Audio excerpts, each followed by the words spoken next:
Microphone check. 1 2 1 2. Microphone check. 1 2 1 2 1 2.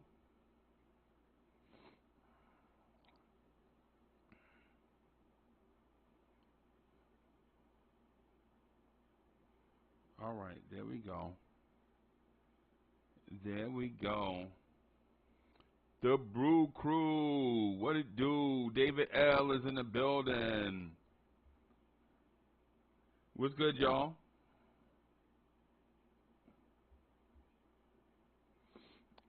What's good? Let me see if my YouTube chat. Why is my YouTube chat not showing up? DSJ is in the building.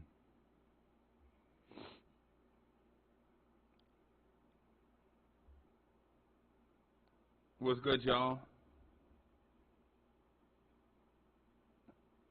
The Brew Crew says, "Oh, that's dope, bro. That's dope.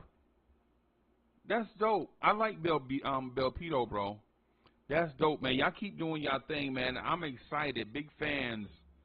Big fans, man. Y'all need to, I don't know if y'all did it or not, but y'all need to put y'all link to y'all joints in the chat so that y'all can get so y'all can scoop up some of these people over here so they can come rock with y'all.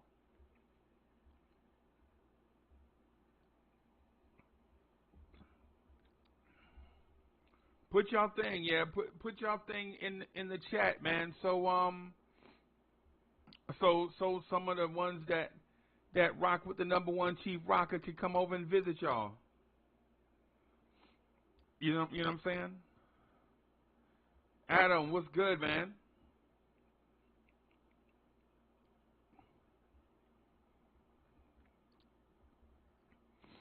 I ain't gonna lie to you, man. I'm a little bit hot. I'm a little bit hot, man, about some things that I saw. That's why I'm up at this computer like 2:30 in the morning Eastern Standard Time.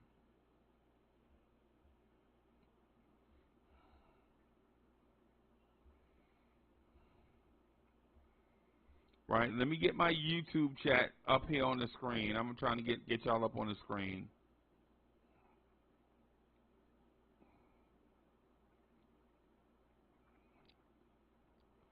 It's not recognizing y'all yet. Miguel P. was good. There we go. Now we should see y'all up on the screen. Now y'all should be coming up on the screen in a few seconds.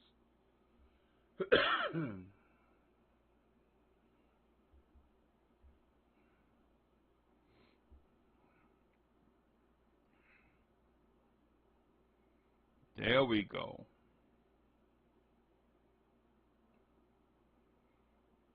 There we go. I got a little bit of stuff that I want to say real quick.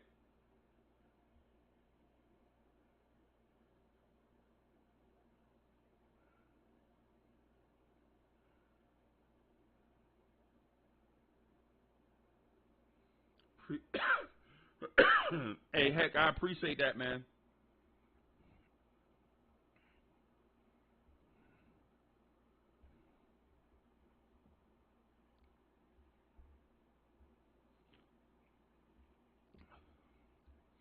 I got a bag. I have a bag that I'm about to get into real quick. Right?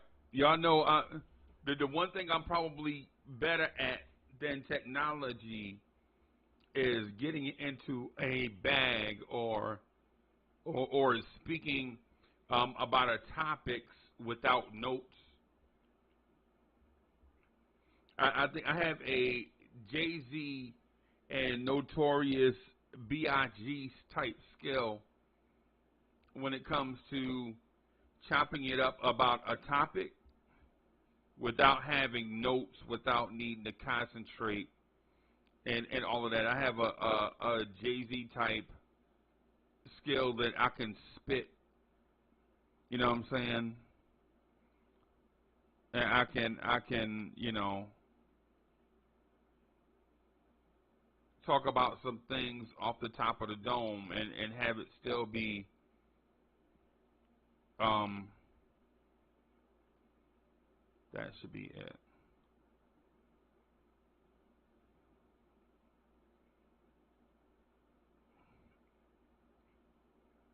So just real quick, I'll just start, right? Because I'm messing with our I'm messing with our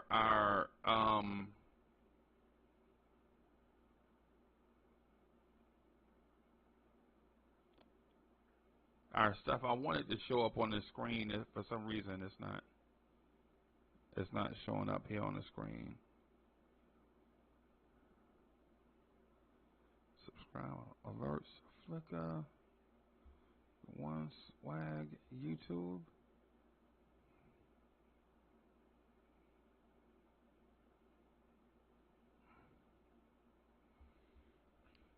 All right, I'll just go. I'll just start, and maybe it'll catch up to us, right?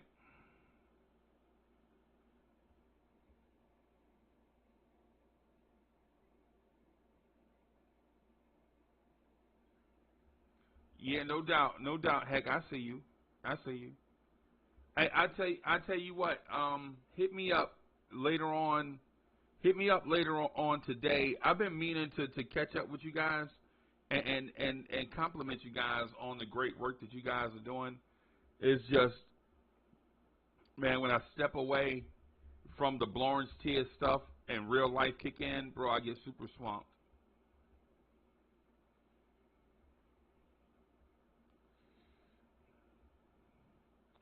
But here goes nothing, right?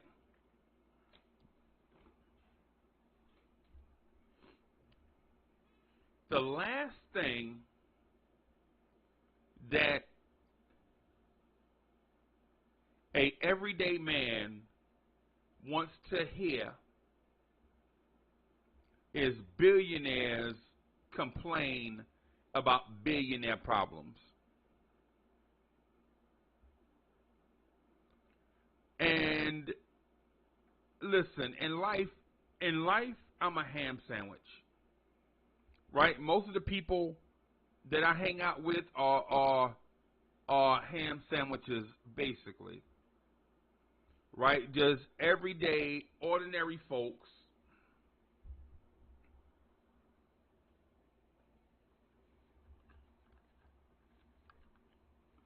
Just everyday, ordinary folks that just try to keep it in the middle of the road, right?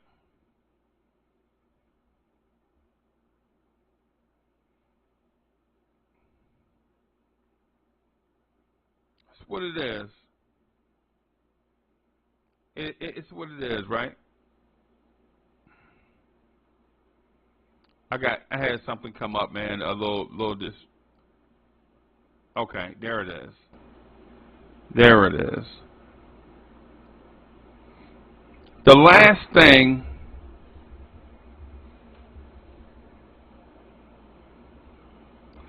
The last thing that a ham sandwich like myself wants to hear is a billionaire complaining about billionaire problems. Right? The last thing that DSJ and and and and Heck and Adam want to hear is a billionaire complaining that things aren't fair. Right?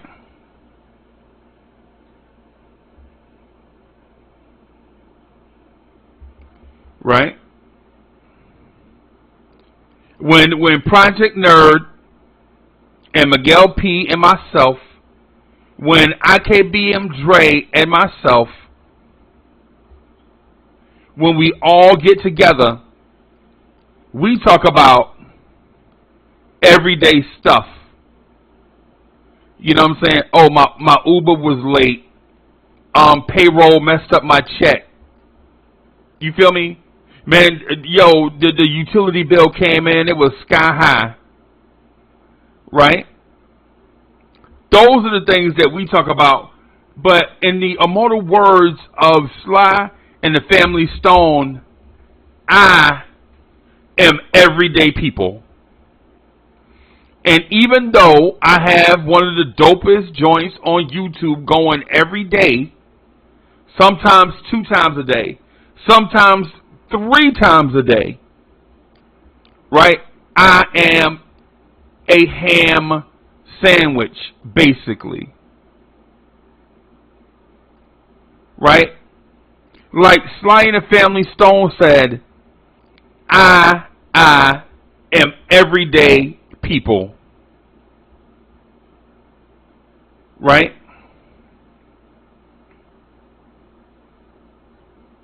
I'm an everyday person. Right? When I talk to Dre and Hector and others, we talk about common man stuff. Right? We talk about common man stuff like, bro, have you seen the gas price? Yo, gas prices are ridiculous. Everyday stuff. Right? With that said, we know that there are people that are more fortunate than us, and there are people that are less fortunate than us.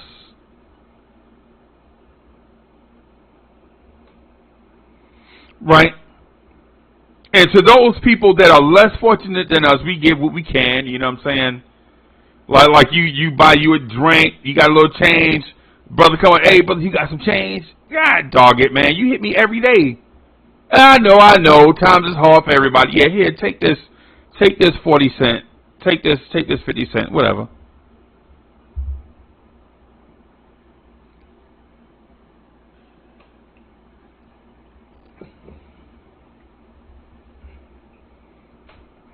Right? It's life.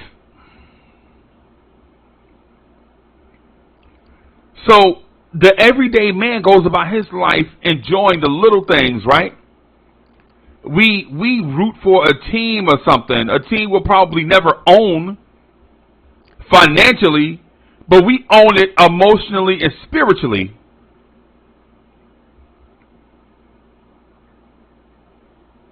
Y'all feel me? You see where I'm going with this? I'll never own. There is a minute. There is no way on my current path that I'll ever own the Knicks outright financially. But I own them in here. I own them emotionally and spiritually. Right? But there are people out there that are fortunate or blessed, whichever way you say it, I don't care. The fact remains that they own teams. And good for them. And good for them.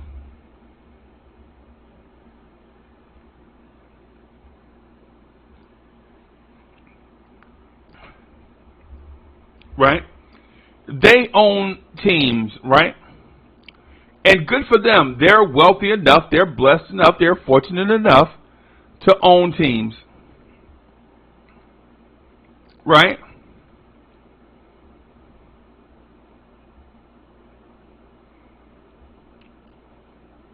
But there's levels to this. Like, I'm the guy that buys a drink that gives the change to a guy that hit me up every day. Yo, hey, big fella, man, can you spare some change? Yeah, golly, you get me every day, bro. You got my routine down pat. Nah, man, I'm just, times is hard.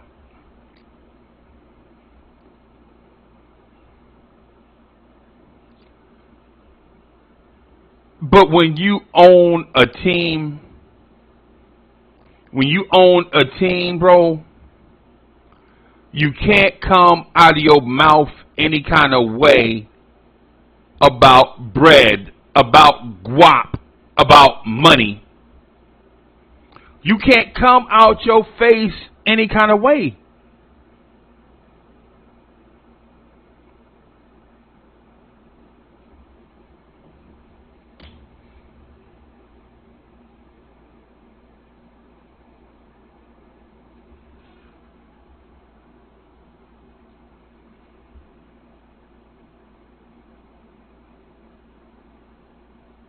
Oh, I see you, Drake. I see you.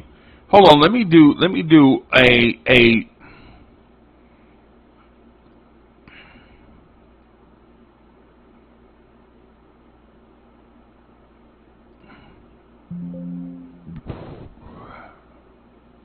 Oh man, I didn't mean to do that. Okay, whatever.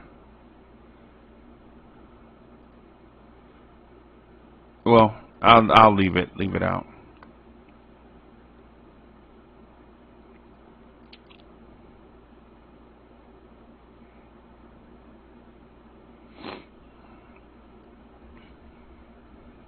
Y'all never, every time, y'all don't understand, this thing is odd, right? I got people hitting me that is like, yo, Uncle Freezy, you wrong. Blowing up my phone like you wrong already. They ain't even heard me out yet.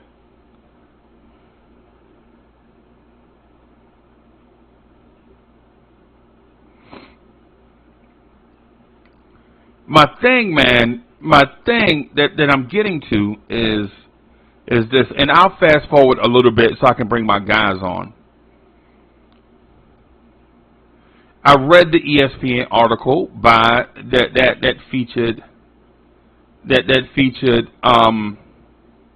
Mark Cuban's comments about replying to what Luka said. Right? And here's the thing. Mark Cuban, you had multiple opportunities to sign Jalen Brunson, and you didn't take it.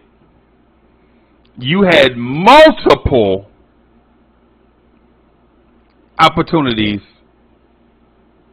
to sign Jalen Brunson, and all Jalen Brunson did was be a class act for your organization. Y'all know Class Act. Remember the movie Class Act? Class Act Kid and Play? You not my man. You not my man. You a genius. I can't believe all this time I've been hanging out with a genius. Y'all remember Class Act with Blade Brown and Kid? Y'all remember that? Mark Cuban had plenty of time to sign Jalen Brunson, right? And he didn't, right? And now it's sour grapes that Jalen Brunson took his talents to Gotham, and your talent sucks, and your team sucks, right? It reminds me of LeBron leaving for South Beach, except way more minuscule in talent and way more overblown in drama.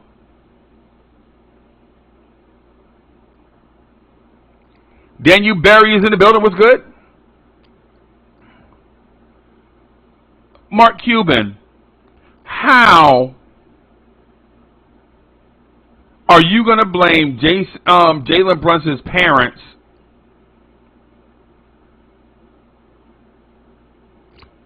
for swaying him to leave the Dallas Mavericks? That's petty. That's Trumpish. Throwing people, family members, in the media unprompted. Come on, Mark Cuban.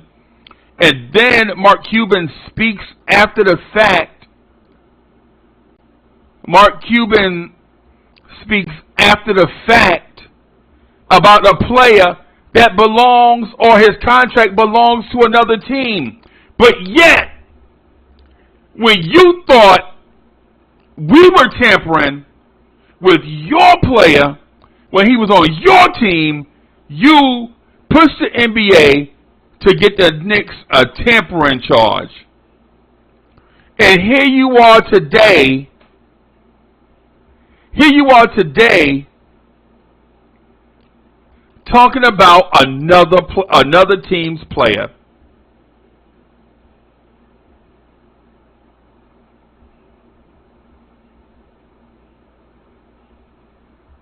How?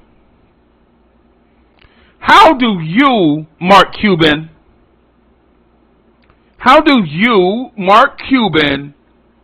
push the NBA law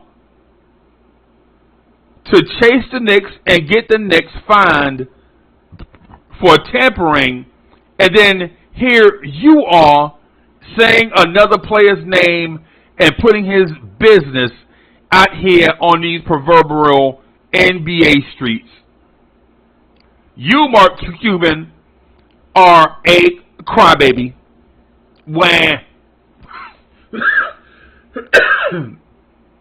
When I did the thumbnail, I didn't know whether to put a clown or a crybaby. But you know what? Crybaby fits. Cry, baby, cry. Wipe your weeping eyes. Mark Cuban, you spent the summer, you had an entire summer that you could have fixed this team, but you chose to stick with Jason Kidd.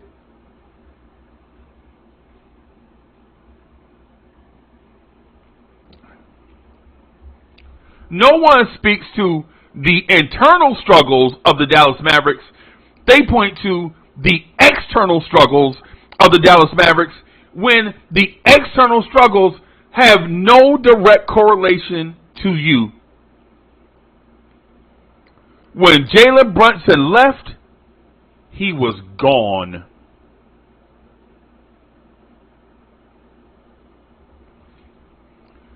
Mark Cuban pulled the cardinal sin in relationships. Right?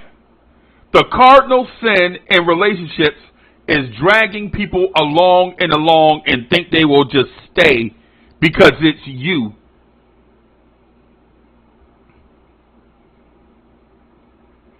People don't have to stay because it's you. You're like the guy that keeps a girl for 6 years and never propose, saying that you not ready. You not ready. And y'all go from 22 to 28, then 29. And then she like, yo, I don't want to be a 30-year-old girlfriend. I want to be a 30-year-old wife. And you make up an excuse like, well, we shacking up. It's kind of like we married.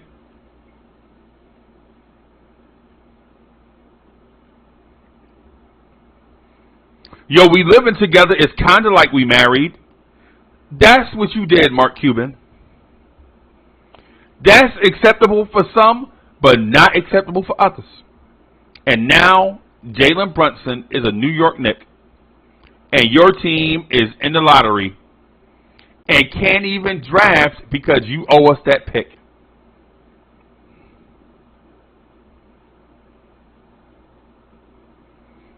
Right? And see, ultimately, the Jalen Brunson thing, right? The Jalen Brunson thing comes down not to the fact that the Mavericks are in the lottery. It all comes down to they're in a lottery and they owe us their pick. And see, you've been gamed. Circumstances have y'all gamed up. You're embarrassed.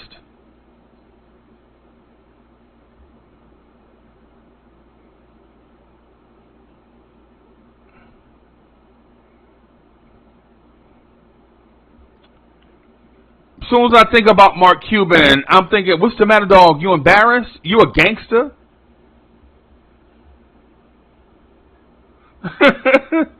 What's the matter, dog? You embarrassed?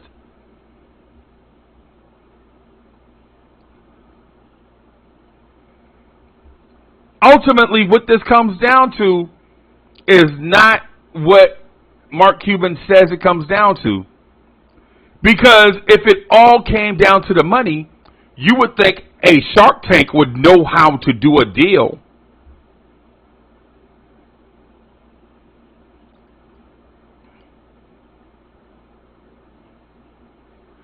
If it all came down to the money, you would think A shark from Shark Tank would know how to consummate a deal if it all came down to the money. But did it? No. What it came down to is y'all didn't appreciate Jalen Brunson. You tried to drag him along and along. You thought you can get him on the low. He hit the open market. He hit the open market and never looked back.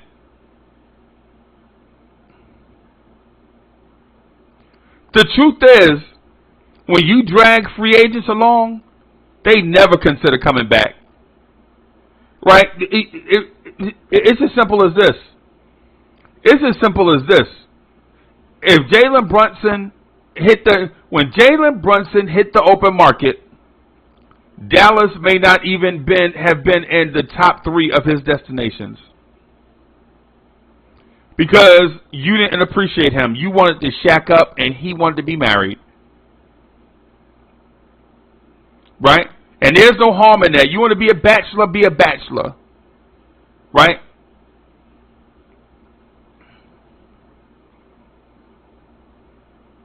But the thing is you're embarrassed now because the fallback prize may not even be yours. Because not only are you losing Jalen Brunson to the Knicks or lost Jalen Brunson to the Knicks, you may also lose that very, very attractive lottery pick that your sorry-ass team earned this year. And y'all earned it. This team, the Dallas Mavericks, are garbage. Y'all earned it. Congratulations. Y'all suck. And now your superstar is out here like, yeah, I don't feel comfortable no more. And now not only are you considering your immediate mortality, you're thinking about your long-term mortality. Like, damn, we lost Jalen Brunson. We might lose this draft pick. And if we can't build around him, we might lose Luka.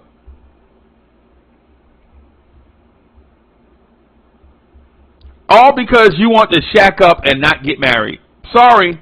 It's just the way, it's just how things work, bro.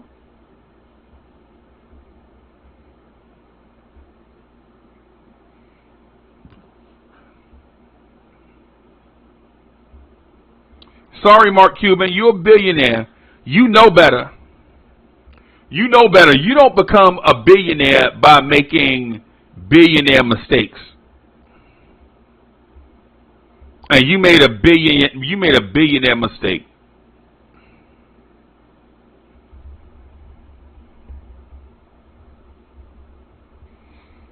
You got too big for your britches.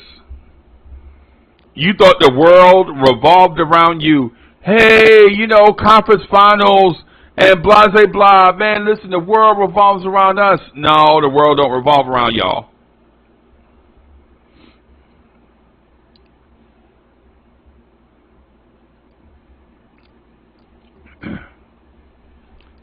And then to snitch to the media, that's how you know cats is spineless.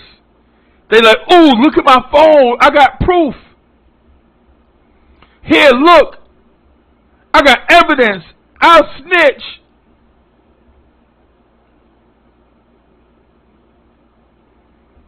I'm state's evidence.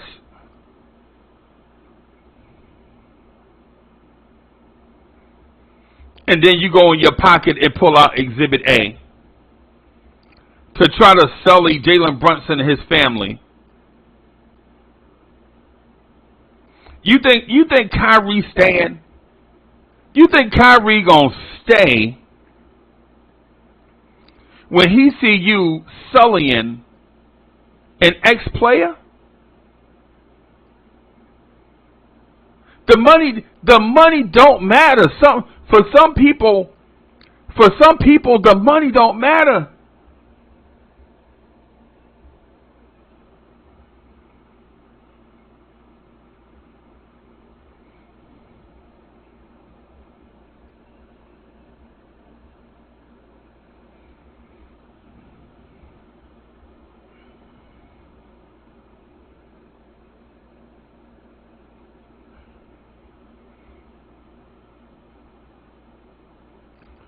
For some people, the money. You think Kyrie gonna stay after he see you sullying the reputation of a former player? Come on, bro. What we doing out here?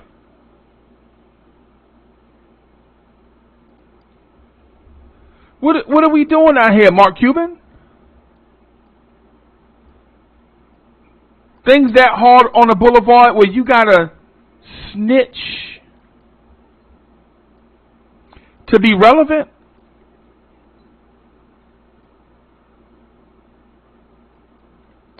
Mark Cuban.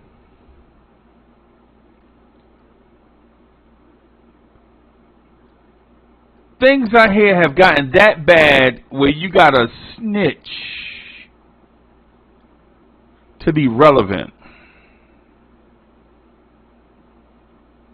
You out here snitching. You out here betraying the trust of people that you communicate with, former employees. You out here snitching on former employees. Hey, peace, Hector.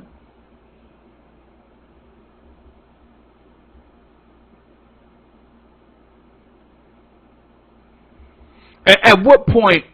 At what point do you trust establishment now? Where you see the dude from Cleveland snitch on LeBron for LeBron choosing a better franchise, right? You got Donald Sterling out here saying these weird things. You got the cats in Phoenix saying these weird, want to say the N-word because he cool and all this stuff. And you got the owner of the Dallas Mavericks out here snitching and violating the trust of players. Out here snitching, showing text messages.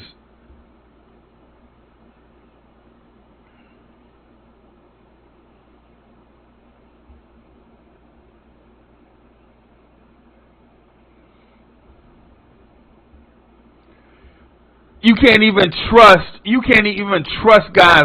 You can't even trust the owner. You can't even, he come up to you mad cool. Like, yeah, man, I'm the owner, blah, blah, blah. I'm cool, I'm hip. Look at me, I have a hoodie on. And then a year later, you out here putting private messages between you and a player that were sent in confidence. Notice Jalen Brunson did none of this. Jalen Brunson did none of this. Jalen Brunson did none of this.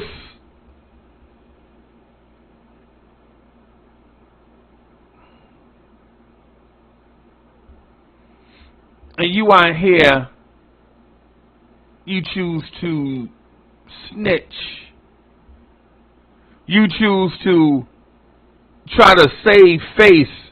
How you save face in this industry, Mark Cuban, is putting a championship team together. That's how you save face, Mark Cuban. You win.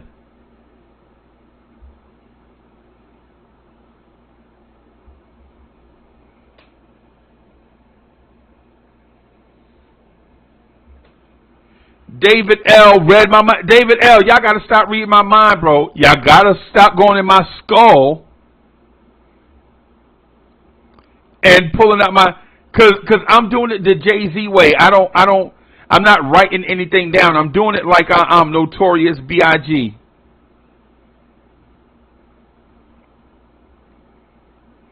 I do this. David L. read my mind, right? David L. read my mind, right?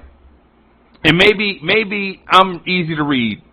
Maybe my nothing to hide thing is real, right? Like I don't hide anything. I don't have nothing to hide. Sometimes y'all be like, TMI, Uncle Freezy, too much information, TMI, TMI, right? But I don't have nothing to hide. I am who I am. F it. I'm like, I'm out here.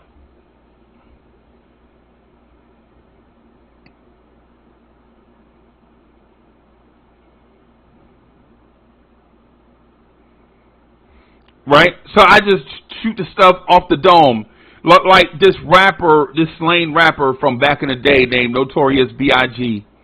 He listened to a song for 2 minutes, 120 seconds. And he's like, all right. He had just come from the club. Listened to, he's tired, blunted up, fell asleep on the couch. The beat is playing. They wake him up, yo, big, you gotta check out the beat. He listened to the beat for 2 minutes.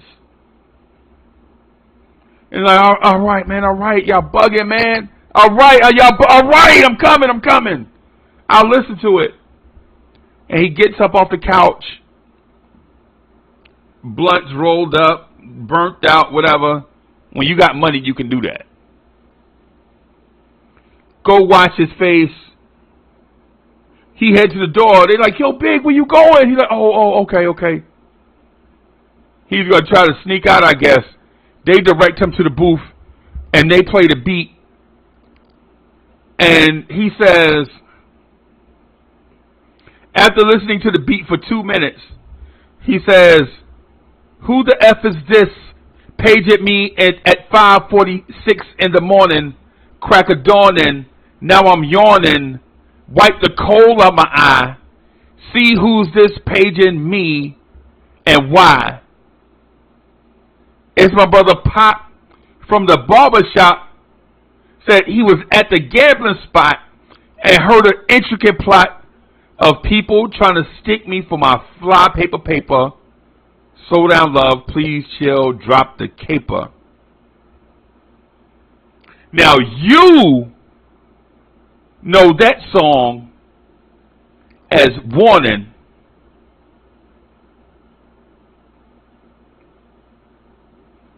You know that song as Warning.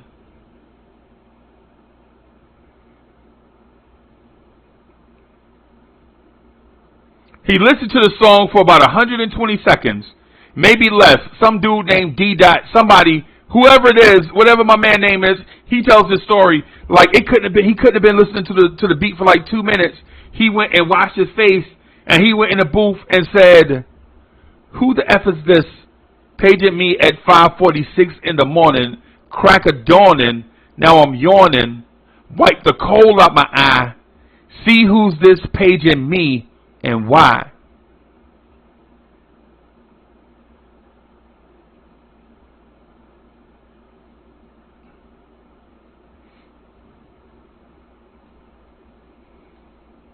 That's your man. That's like your man, Uncle Freezy. He get the topic, bro. I read it, and is this thing on? Mark Cuban, you a gangster? Your real name is Clarence.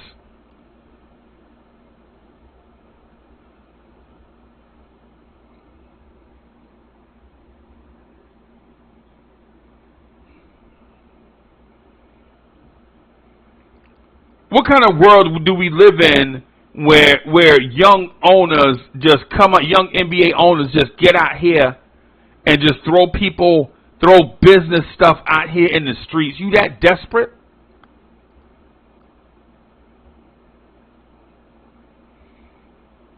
You that desperate?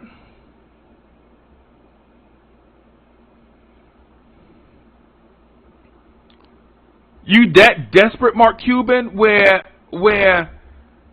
you can't build a team, so you sully everybody's name, and then you expect the most prized free agent of the summer to sign with you after that? Kyrie Irving is right there watching you sully Jalen Brunson's name, and you think he's going to sign with you so you can do him the same way? You crazy.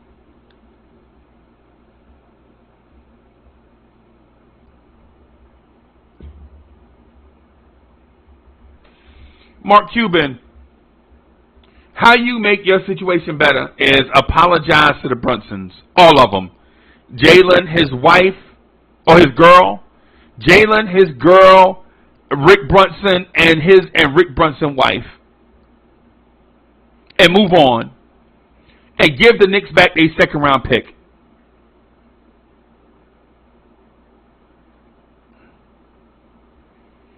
You out here at the end of the season seeing the value of your team go down and down and down, and instead of saying, hey, y'all, listen, we had a downturn, things didn't happen the way that we wanted, what we'll do is try to fix it. Nah.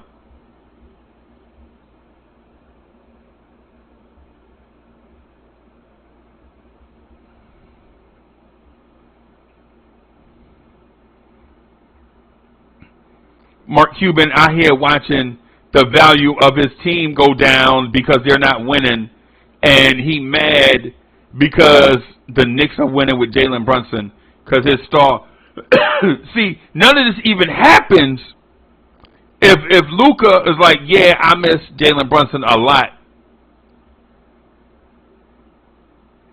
And so here's part two of this, y'all. Here's part two of this, right?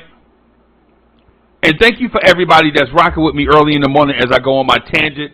Yo, Dre, I put the thing up in the back. Well, I guess y'all can see it up. Whenever y'all ready, y'all want to jump up, man. Y'all, you can come on, man. We can rock for a little bit. I'm going to try to do the next one and drive at 9 a.m. on a dot so that I can enjoy my Good Friday.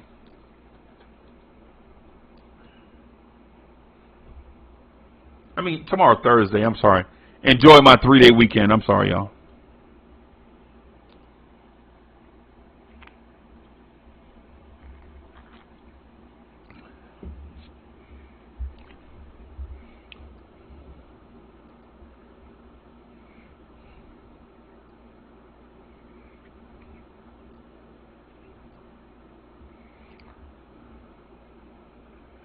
Dude out here like,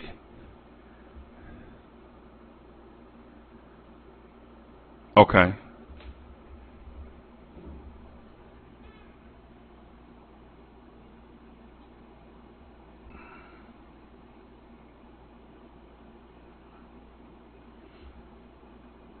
Give me a split second, y'all.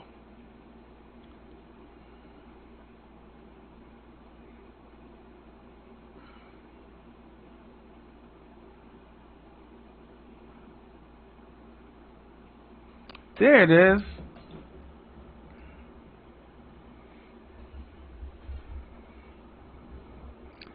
Boy, it's like, how Vanilla Ice gonna dish you? Mark Cuban is out here mad desperate.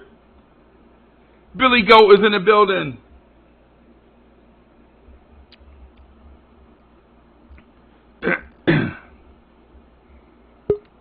Mark Cuban out here looking like James Dolan in the 2000s.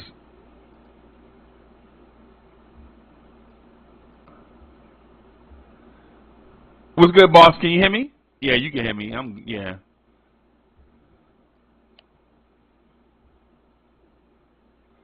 There we go. I was gonna say, what happened? Uncle Freeze ain't up there. What's good, boss? I can hear you loud and clear, boss. Yeah, man. It's a clown show, man.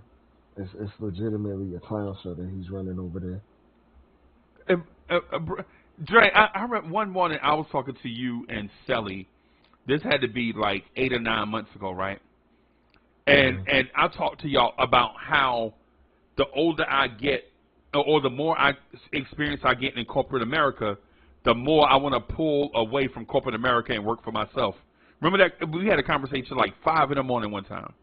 Yeah.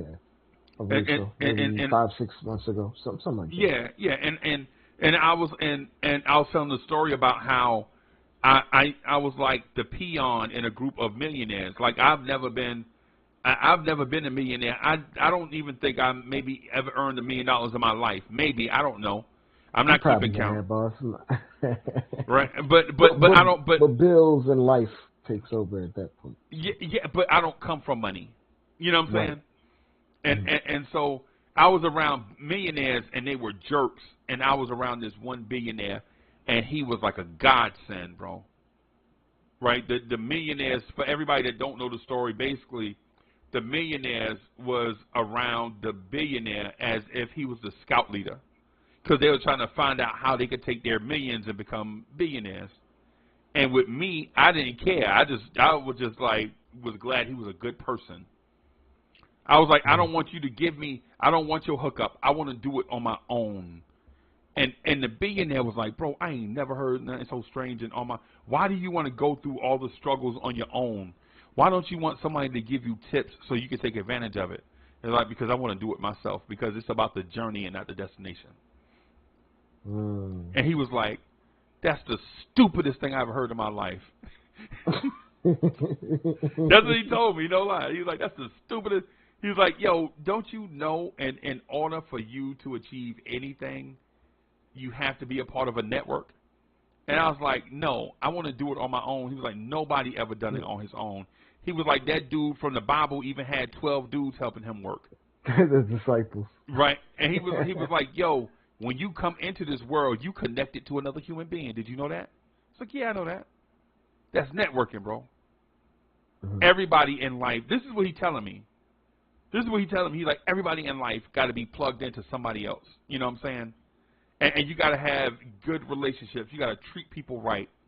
You got to listen sometimes when they talking. Like sometimes what they saying don't make sense in the moment, but you got to listen to them anyway, because maybe when you walk away and think about what they said, it'll hit you. like all these things he used to tell, like giving me advice, and the millionaires that were present, it's like, why are you talking to Uncle Freezy? All Uncle Freezy do is make copies for us, basically. Basically, in my office, I was the rock star, but on the grand, when I got around them, I was doing clerical work, getting right. coffees and stuff. How a man gonna carry 9 coffees at one time? They didn't care. They just wanted me to do it. But anyway, Mark Cuban, knowing these things, bro, you can't go out here and do and say these things about the Brunsons after he's gone, and then expect Kyrie to stay and expect Luka to stay. And then plus it just looks bad. It's like insulting the NBA fraternity at that point. Players talk to each other. Yeah, don't it look Dolan-ish? Dolan from the early 2000s? And even then, I don't believe Dolan would ever do something like this. Oh, backstab? Nah, Dolan wouldn't backstab now. Not openly, not in front of reporters. He would do it. He might do it clumsily, but he wouldn't do it intentionally. And it's like last year, if you heard him in the summer, he was like, "Oh, the Knicks did everything by the book," and then everything falls out of order for them this season, and it's this, that, and the third. That's the reason why he didn't want to come, and they didn't really want to talk to us and negotiate with us. When there was multiple reports out there, they were offering like 4 years, $100 million or something like that. Right. There were multiple reports that they offered, and then when it comes out today, oh, we never really had a chance. Right. So he's just trying to play spin doctor on the narrative because he doesn't want to admit and own responsibility of how he screwed everything up. Right. Ultimately, when you're a billionaire and you own a franchise, you get what you want. And when you have guys in particular contracts, how the CBA sets up, if he wanted Jalen Brunson, he would have had him. Right. But he didn't really want him that much, not to that price or whatever he had in his mind.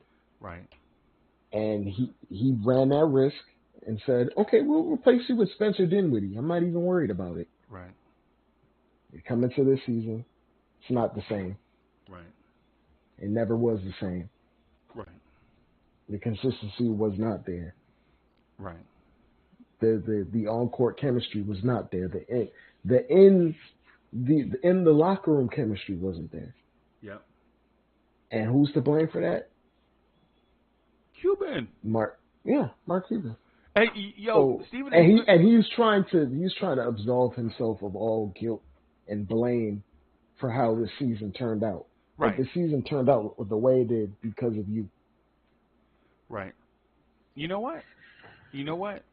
Stephen A. Smith said something that I agreed with, and I didn't know that I would ever agree with Stephen A. Smith, because Stephen A. Smith is another guy too, who is a powerful cat in the media, right? But he's taken a blueprint. Like basically what he did is take a blueprint. Like I know a lot of people in this chat won't remember, a dude named Howard Cosell, Mm-hmm. right? Like, Contrarian.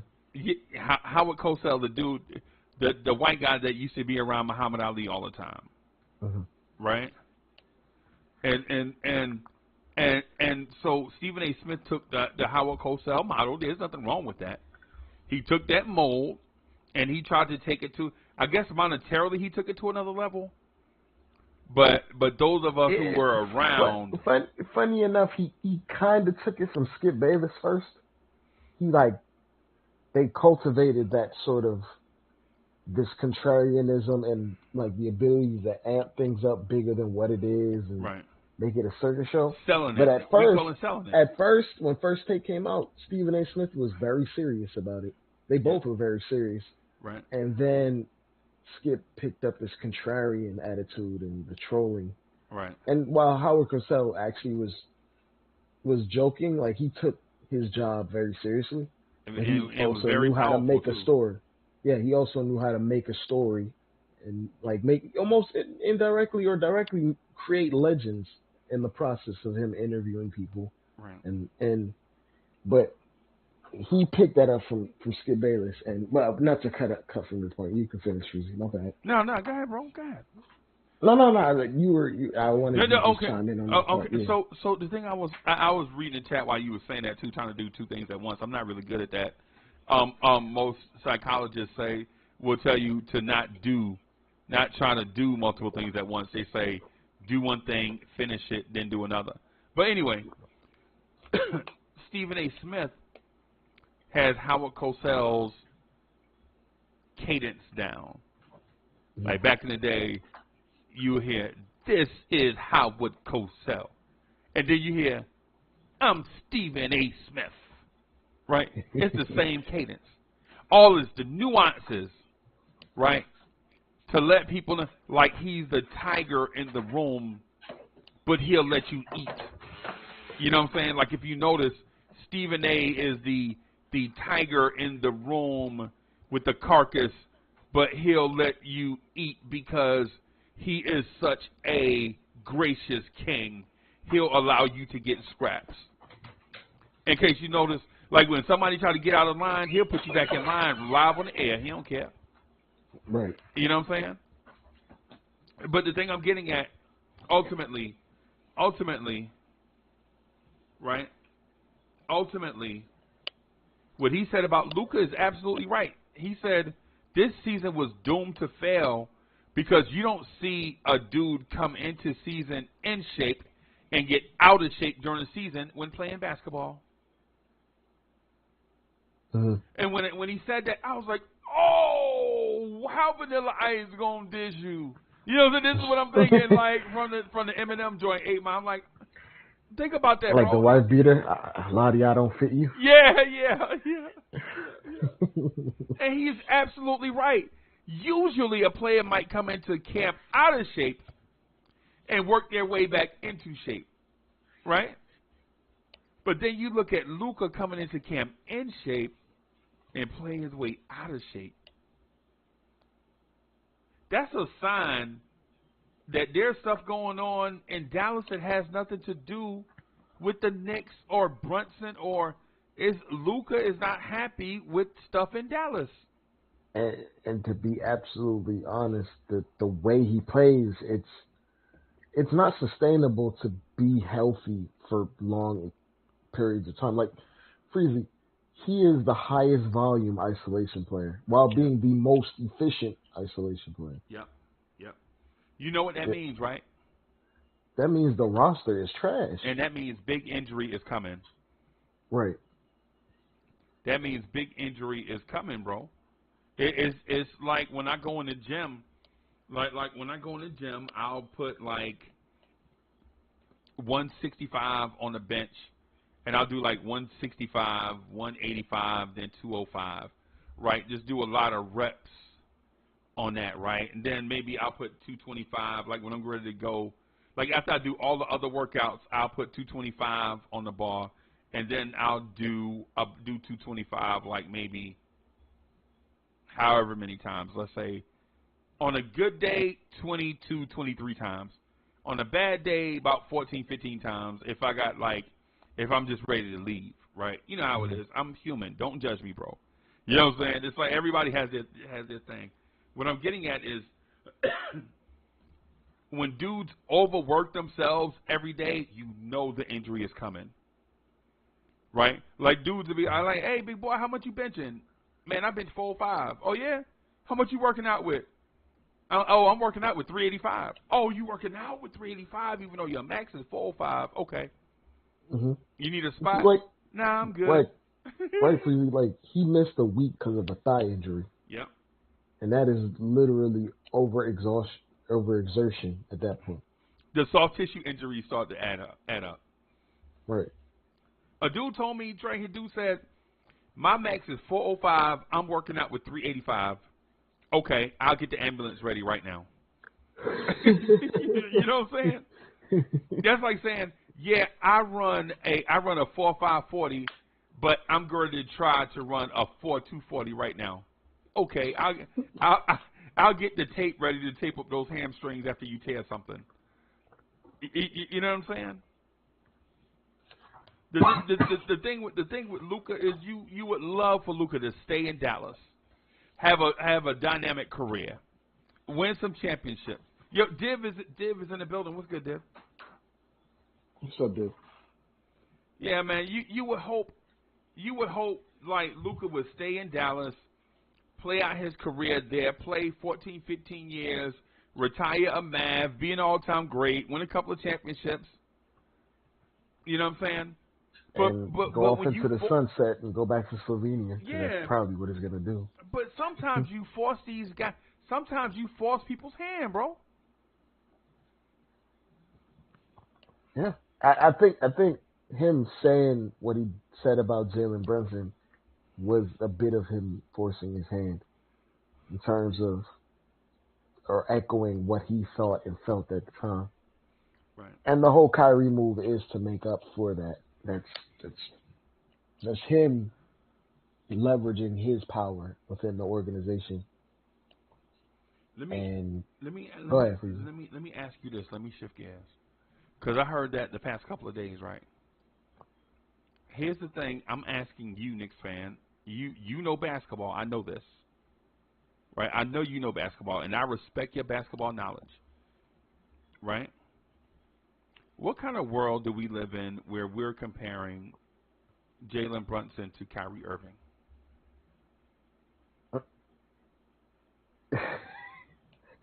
A world where, well, there's also like outside things that drew down Kyrie Irving's like perceived value, because I guess people don't view him as reliable, even though he's been nothing but super professional as soon as he got to Dallas, Right. and all his press conferences, Right. and all this other stuff. But when that happens, it's because they screwed up so bad, because they could have had similar, maybe 80% of Kyrie's production at worst. Okay.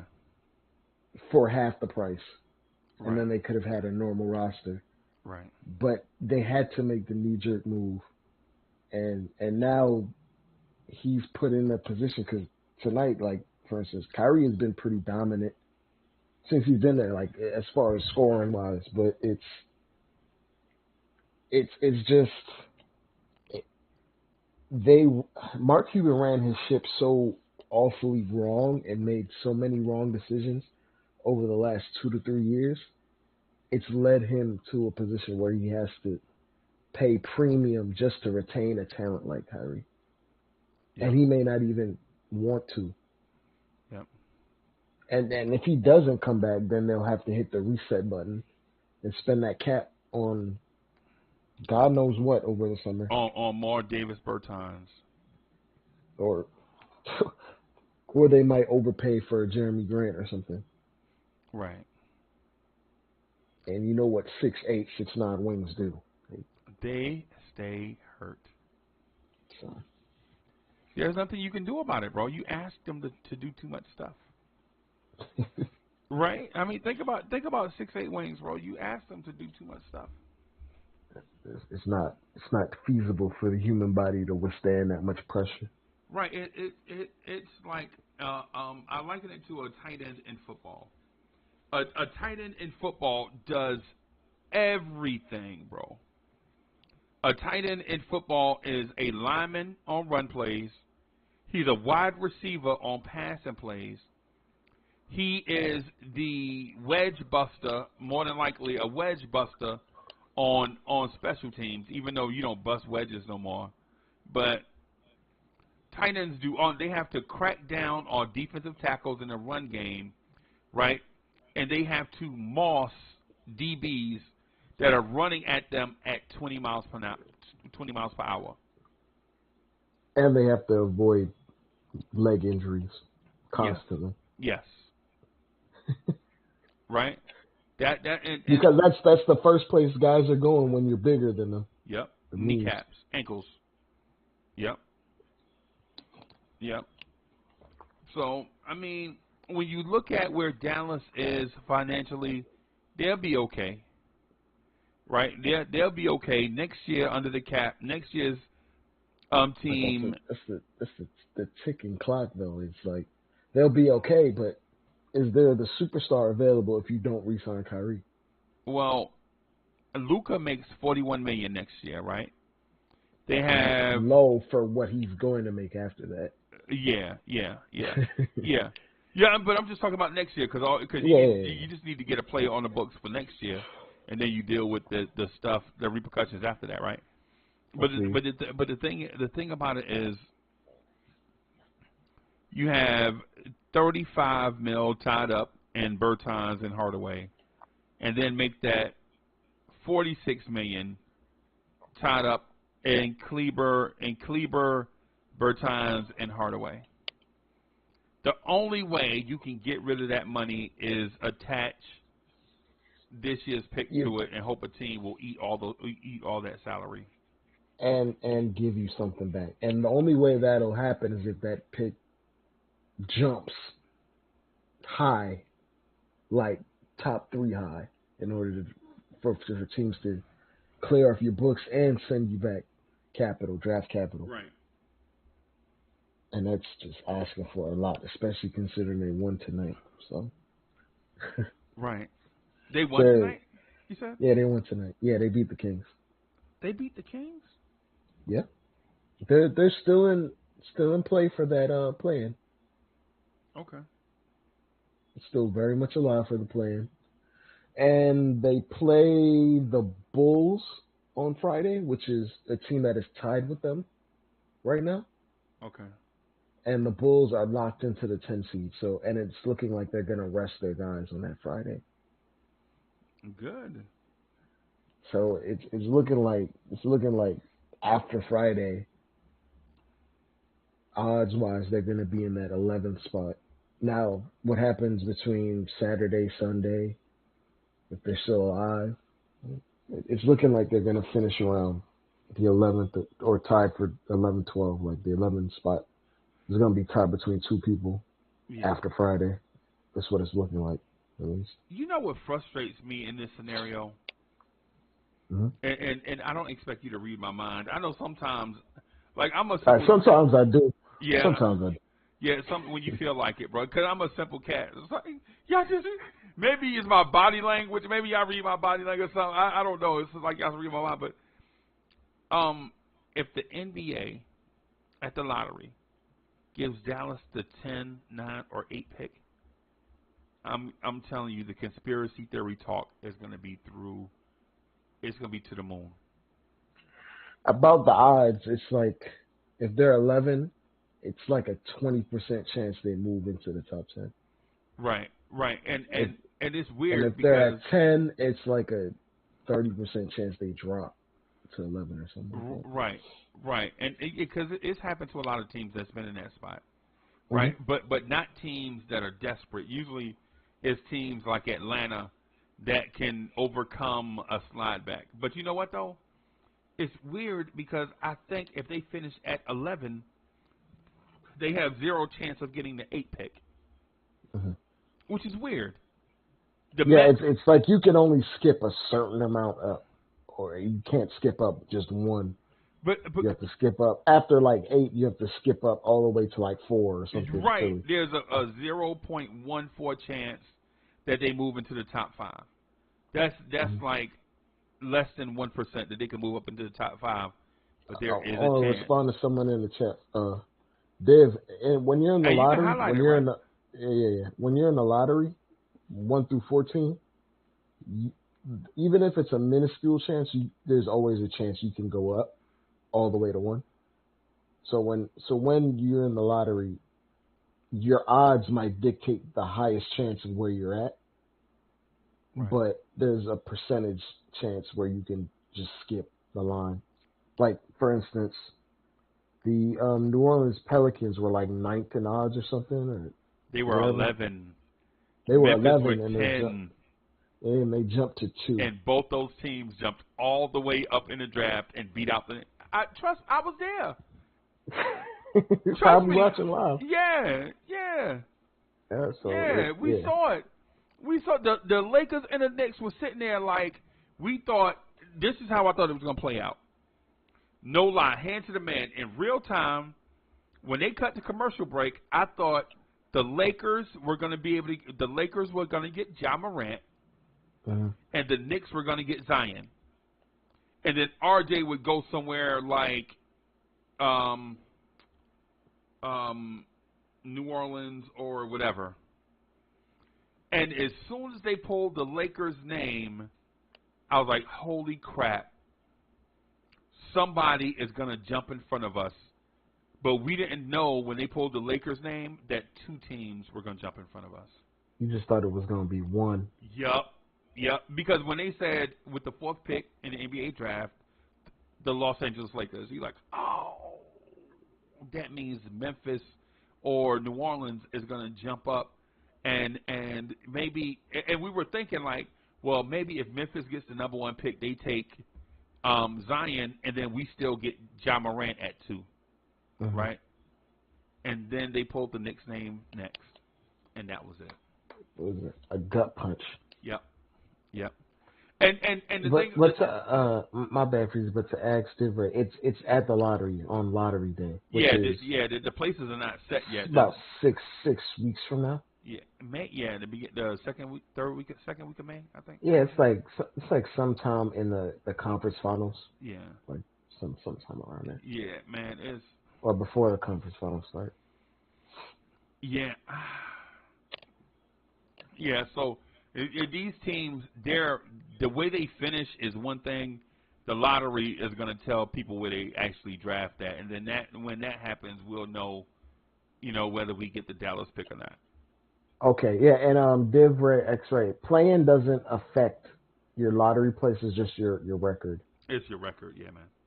So even if you work your way into the plan, if you do work your way into the plan, then you get pushed out of the lottery altogether, and then the guys that lost get pushed down into the lottery. With you, yeah. Yeah. So hypothetically, if you get to the plan and win out and get to the AC, then the Knicks will get like the 15th pick or something like that, or 14th pick. Yeah. So 15. Yeah, and that's one of the benefits of being a play-in team. Right, you don't give up, and you're still lottery eligible if things don't go your way. Right. Basically. If it fails, then it goes right back to your actual record. Yep. But if it works out, then they push you into like the 15th slot in the draft. Yeah. But yeah, it's what were we talking about before? I was going to say, bro, okay, so we had like 3 open topics. That's what I was going to tell you. Like we got right. So the Mark Cuban Luka thing, it was one topic we were talking about. Mm-hmm. Are we really comparing Kyrie and Jalen Brunson? That was another thing. And then the other thing is how will the lottery affect this draft pick? Well, right. if we're comparing the two for a cost value, then Brunson is technically better. If we're just talking about how much one guy is going to cost you compared to the other. Oh man, are you saying Are you saying Jalen Brunson is the Ja Rule of rap now? He's not Tupac. He's not DMX. He's Ja Rule. That's insulting. That's what I'm asking. No, he's not. He's not that. He's. If I'd have to think about it, but Because like he's a rap definitely not comparison would Tupac. be hard. Jalen Brunson is his own thing for sure. So he's There Ja are, Rule. but Ja Rule definitely took influences from Tupac, and I don't see any 6 foot guard ever playing like Brunson. Right. Brunson is his own thing. Let me slow you down there just a little bit there, big fella. I mean, Jalen Well, I Brunson's mean, good, in a modern but... NBA, not. Okay, not I was gonna say. in a modern NBA. I was gonna say because he not ain't probably. even better than Calvin Murphy. I ain't even putting him. Isaiah Thomas. No. No. Well, when you talk about better, I was just speaking more stylistically or how he plays. Okay. Because if we're saying like better, there's about maybe 3 or 4 point guards better than Brunson right this second. Right. Name them. And that's who? Stephen Curry, Kyrie, albeit not by a ton. Do you consider Luka a point guard? He's listed as a point guard. Yes, he is a point guard. He's a point guard. Then that's 3 right there. Yep. Lillard. Yeah. Oh yeah, Lillard, of course. SGA. Yeah. SGA is not a point guard. That Giddey? point forward they have, Giddey's the point guard on that team. Yeah, they list him as a point guard, man, and list Giddey as a shooting guard. But when you watch them play, Giddey is a point guard.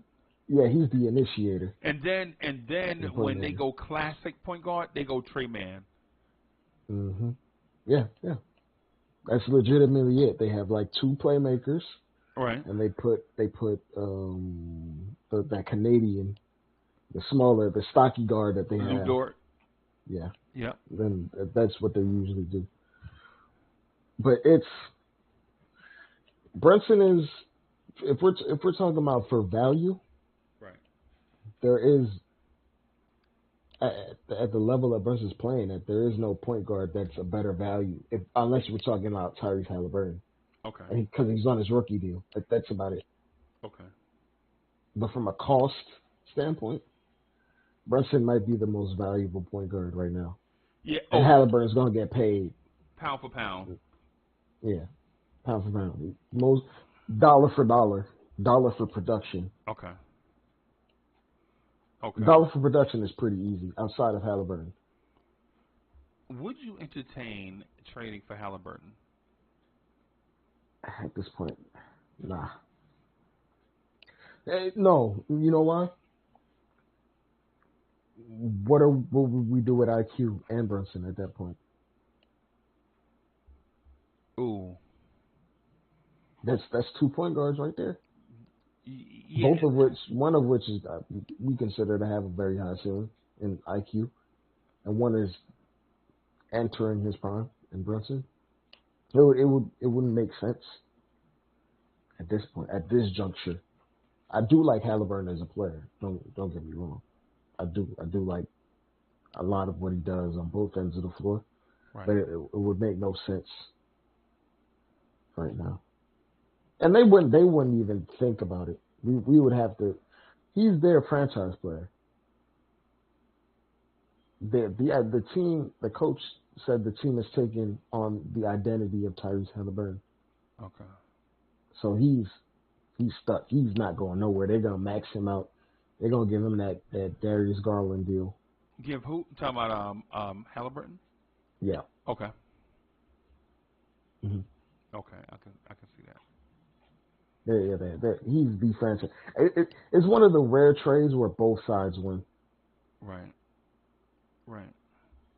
It's one of the trades where 2 smart front offices have enough analytical data to understand what they need, and they have the pieces to consummate a deal. And then the front office decides to get the perfect coach to complement the skill on both sides. Yeah. Right. On both sides. Yeah. So it's one of those things where at first we were upset about it. We were like, we didn't even know Halliburton was on the market. We could have traded for him. Yeah. But then we thought about it, and it's like once they hired Mike Brown and they implemented that offense, it was just a match made in heaven between their two star players over there. Yeah. They didn't have to look any further. Right. Right. Mm-hmm. That's interesting. That is very, very interesting. I'm not gonna lie to you. As I think about what the Knicks can do to improve, Mm-hmm. I don't think we have to do that much. I, I don't believe so either. The only like the only thing I think would probably put us in finals contention immediately is if we traded for an all NBA type wing. That's about it. What do you That's do? the only What do thing you that do would. with Josh Hart? He's just your backup wing, I guess. The interchangeable do it all guy, like a guard version of Draymond, I guess. What size wing are you talking about? Are you talking about a small forward, power Paul forward? George, Paul George size wing.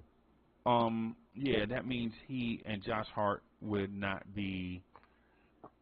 Well, I mean, how do you think that? I mean, when you're talking about Josh Hart, you're also remembering he's a bench player. Yeah, I know. So I mean, he would be just come off the bench, and there's positional flexibility when you have Josh Hart and Paul George Now, I'm not talking about hypothetically. that because if we get Paul George, we're the NBA champs. That's not what I'm thinking about. I'm talking about guap. I'm talking about money. Because you have to Mm. sign Josh Hart this offseason, and then if you trade for Paul George, you got to match his salary. I mean, we have a lot of well, if we're doing a hypothetical trade, then we have enough pieces to match money to send out. What does Paul George make? Like probably somewhere around low 40s, Yeah, yeah, and you only have to hit between 90% of that, yeah, I believe. This is always yeah. Fournier, which is 17 off the 48 bat, and rolls. 30, Yeah, that's 48 and rolls. That's 34 million. and then after that it's filler. Yeah. After If the that, you Clippers throw want in Hartenstein, you if throw they in the want OB Hartenstein back, and it's you throw done. in. Yeah, so I mean, Yeah, and then that's host the picks for obvious reasons. yeah. Because the Clippers will want to get their picks back that they traded away to get Yeah, Paul George. that's if like the Clippers were to blow it up, Yeah, they won't which though. is that they won't, but they might have to because it's what 4 years with that core. It's been 4 years already. Yep, it's been 4 years. 4 years since Kawhi and Paul George went to LA. Wow. It doesn't feel like it, but this is the fourth year right now.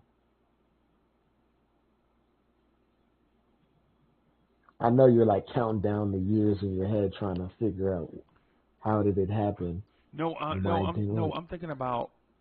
Because it was the summer of LeBron, if you remember. Yeah, I remember that. No, I'm thinking about if you trade for Paul George, what do you do with R.J. Barrett?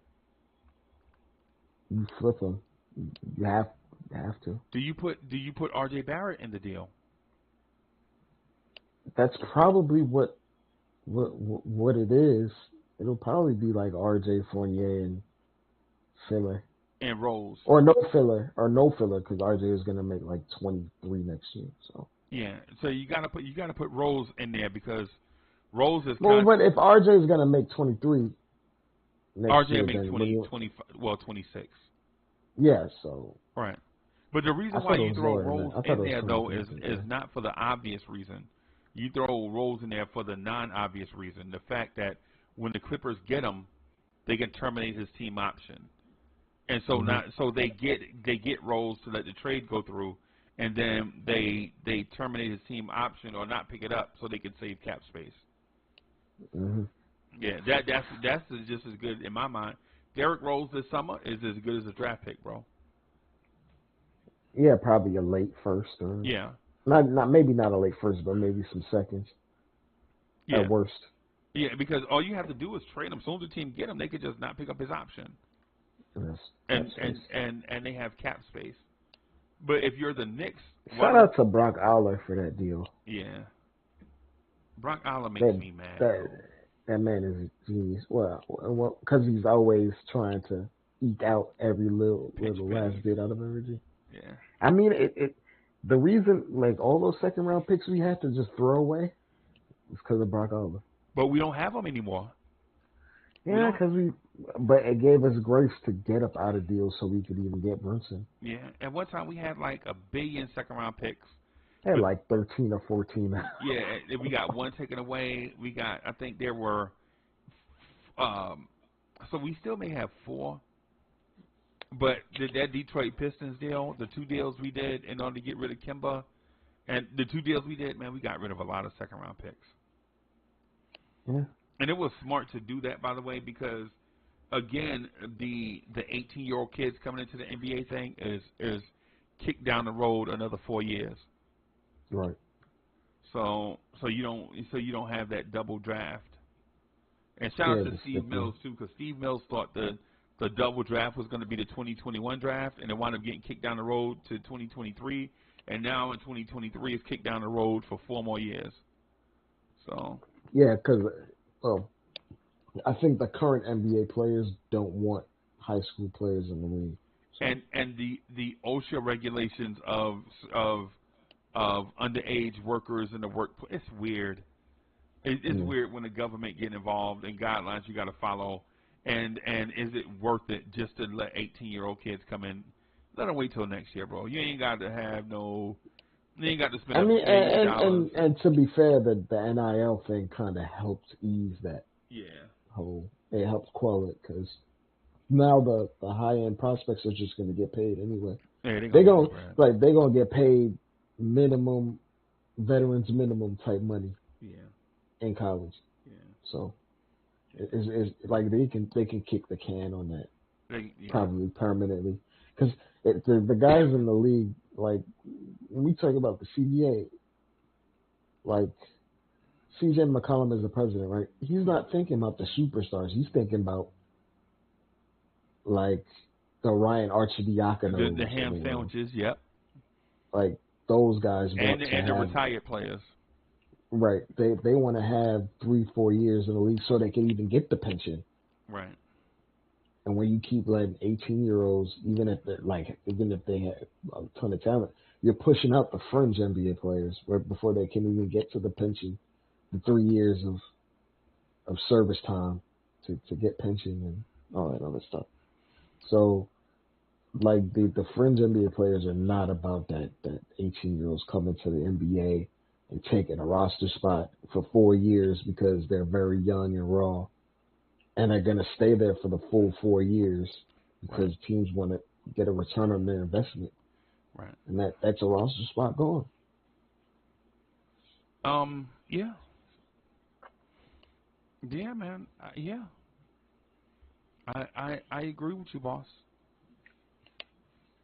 I think in the grand scheme of things, all that stuff is accurate.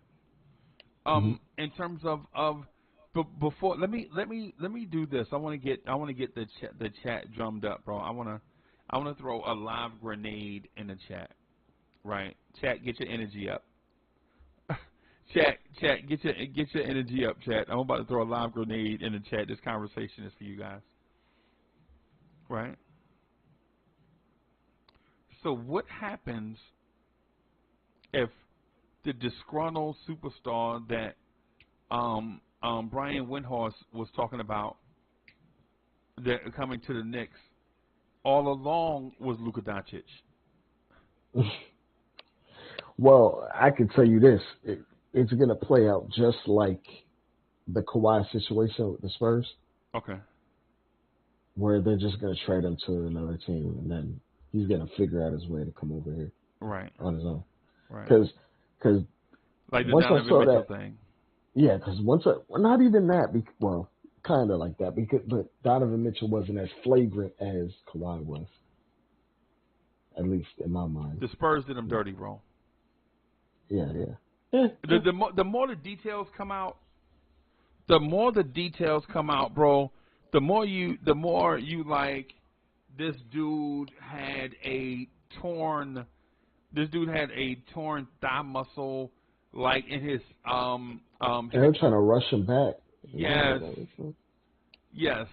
This dude was like, nah, man, I got something going on. And the doctors are like, nah, he can play. He probably shouldn't. And then the team was like, oh, well, the doctor said he could play.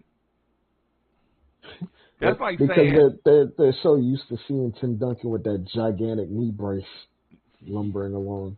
Yeah, and whatever. they're so used to the NBA giving them stuff that they ruin. Like, look at the Spurs. Now that the Spurs, think about this, right? Now that the Spurs are not hand-given stuff by the NBA, where are the Spurs at? Bottom of the league. Right. The Spurs have always been given stuff, always. The NBA always, like the small market teams, they always get stuff. Little kickback. Yeah, to keep them afloat. The owners are always looking out for the small market guy. You know. So Vic is going there then. Huh? So Vic is going to go there then. Yeah, I think they're going to try to save Houston, bro. Houston's a big market, though. Yeah, Houston's a huge one of market. the biggest. Yeah. So. You know who else is a big? You know who else is a think big San market? Antonio would need that more than Houston, though. You know who else is a big market, though? Dallas. San Antonio. Is San Antonio as big as Houston? No, their fans don't spend money. There's a difference between being big and okay. There's a difference between big in population and big in wallet. Like the smallest market, no doubt. In terms of landmass, the smallest city in the NBA is Boston, Massachusetts. Boston, Massachusetts is smaller than Queens, New York. Right? Boston is smaller than Queens, right? Smaller than Brooklyn, right? But they spend bread, right? You talking about small? Washington, D.C. Tiny. When they're winning, they spend bread. When they losing, they don't spend nothing. The fan base is all in or all out. There is no in between in D.C. That's why they stay in the middle of the pack. You know what I'm saying? That's why they always stay in the.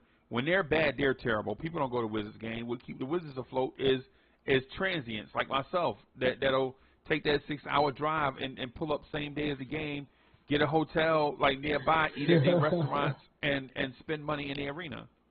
Right. You know what I'm saying? I mean, think about Charlotte, North Carolina. Charlotte has 1 million+ people. They're not a small market. They're not a small city. They just don't spend. People down south just don't spend money. They don't have it. You know what I'm saying? I mean, bro, no lie. I went to the Orlando. Was it Orlando? I went to an Orlando game, I guess, maybe a couple of months ago. I went to an Orlando game, bro. I saw. This is how I know an area has money. Cars. Right? Like with me and Miss Mocha and I, we have whips, right? Not because we come from money, but because, you know what I'm saying? Like nice things? The kids are out of the house now, and we in these You're careers. comfortable. A little bit, not very, but a little bit, right? You got a little wide body? Okay. So I ain't gonna say the kind of call Mo drive because she funny about that. She don't like me talking about her on the joint. But with me, I drive a GL 450 and I have like some other stuff. Not because I have money, but because, you know what I'm saying, I already made it through the rat race. I'm kind of like headed to. You chilling now, man. Yeah. Because I already went through the 18-hour work days, the 14 hours a day working, and all of that. And now we at a point that we done paid off some stuff. And we learned how to invest. Like the thing I didn't learn until I was like 40, is that the 3 things that you should learn is when you get paid, invest your money first, pay your bills, and then get you a little something after that. But for 40 years, Prioritize. yeah, but for 40 years before that, I was like, yo, I work hard for my money, man. I'm gonna go out and get me this Pele, or this, or this, or this. That's like that's almost a black thing Yeah, where we kind of didn't know, but it's another topic that's another altogether. topic, right? For another day, right? But it's one Mm-hmm. of them things like instead of going to buy Ghost Recall as soon as it come out, you know what I'm saying, or getting the new Jays as soon as they come out, like put that bread up and then anyways, that's another. But how I know Orlando has money is when I was giving the lady the thing to get my parking space. She looked at like my joint is like, yo, you see my around here like people see my whip, they like yeah, that is fire. You know what I'm saying? She was like, yeah, just park that shit over there. Hey, Yo, Freezy, Dre, it's a 2021. I know it's 2023. I know it's 2 years old. I know people in the chat are looking like, man, you got it. There's no judgment. Well, how expensive whips again now? Oh my God, wouldn't even believe it. Bro, so my whip is like a 2021, right? And I got another one that's like a 2018, right? And so around here, I'm like, but I go to Orlando, bro. They're like, yo, park that thing over there and try not to rub it against somebody else's car. And I look and you see Lambos and Ferraris and Orlando has money. Do they spend it on the Magic? No. Yeah, because Freezy, I had posted like a thing that showed like the 2022 market size ratings in the TV market, the metro population, Right. and it compared the two, and like the Orlando Magic, the TV market size is 1.7 million, but their metro population is 2.6. Right. They're like they have money, but you would think they're at the bottom half of the league. You would think they're last or Right. near where the Grizzlies are, Right. but they're really smack dab in the middle of the league. They're like with Denver. Right. Yeah, and so ultimately, like when it comes to like teams like San Antonio, cry me a river, boss. I've been to San Antonio. I know San Antonio was big. I've been there. Metro population 2.5 million, but they don't spend money on the Spurs. That's the thing. Right. Mm-hmm. Right. I ain't even gonna lie to you, bro. I've been to. I used to date a girl from San Marcos. A beautiful lady back in the day. It's a long time ago. A long time. Miss Mocha sleep. I ain't trying to get in trouble. You know what I'm saying? Long time ago. I've been to San Antonio, bro. I used to be down there like every weekend. I know it. I know Texas. I used to live in Texas. Right? I know Dallas is a big place. They always Div, am I lying about Dallas, Fort Worth area? They always building up something, bro. It's always under construction, bro. Growth, constant growth over there. Yeah. Peace, Div. Yeah, man. I know it's money in Texas, bro. I used to live there. I lived there for like 3 years. Since the Mavericks TV market size is fifth in the league, so they're up there. Yeah, man. So when it comes to that stuff, bro, when cats talk about like small market teams, and the only poor market I've been to is Memphis, Tennessee. That's the only market I went to. I was like, ooh. Yeah, the Memphis Grizzlies are last. Yeah, that's the only market that I've been to that I'm like, okay. Yeah, I'm good. I can see them moving. I can see them moving to Kansas City. I can see them moving to Seattle. But when you go there, bro, like when you go there, The energy is different. when you go there, it's like all the goons got on Grizzly stuff, all the kids got on Grizzly stuff. They invest in the Grizzlies. I just think they don't have enough punching power. Yeah, there's only 1.3 million in their metro, so it's the punching power is like you can hit hard, but if you don't have as many people there, it's only but so much you can do. Right. Which is why New Orleans is in the same situation. Yeah. The Orleans. King Center is trash. It is a dump. Yep, and their owners are not really rich owners.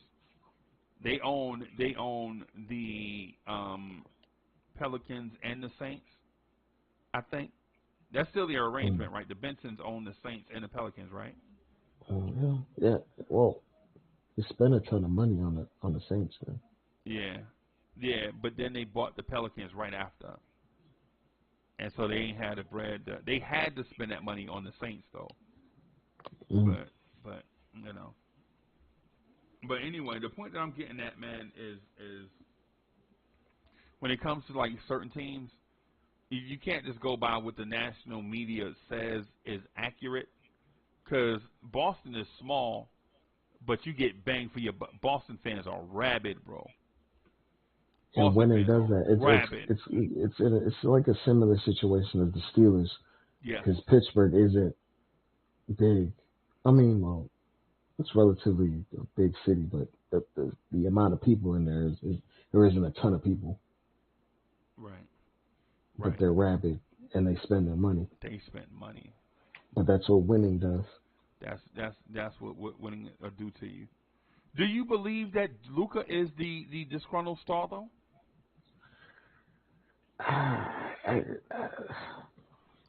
Well, I think I don't know. Well, what Windhorse said, I believe Windhorse was. I don't think he was alluding to a specific player. In my mind, I don't think he was. I just think he had like a hunch, like somebody's gonna ask out. And I don't believe it. I don't believe it's Luka, even though in this era of the NBA, dudes ask out with 3 years on their deal. So Right. it's hard to play it. But if it was Luka,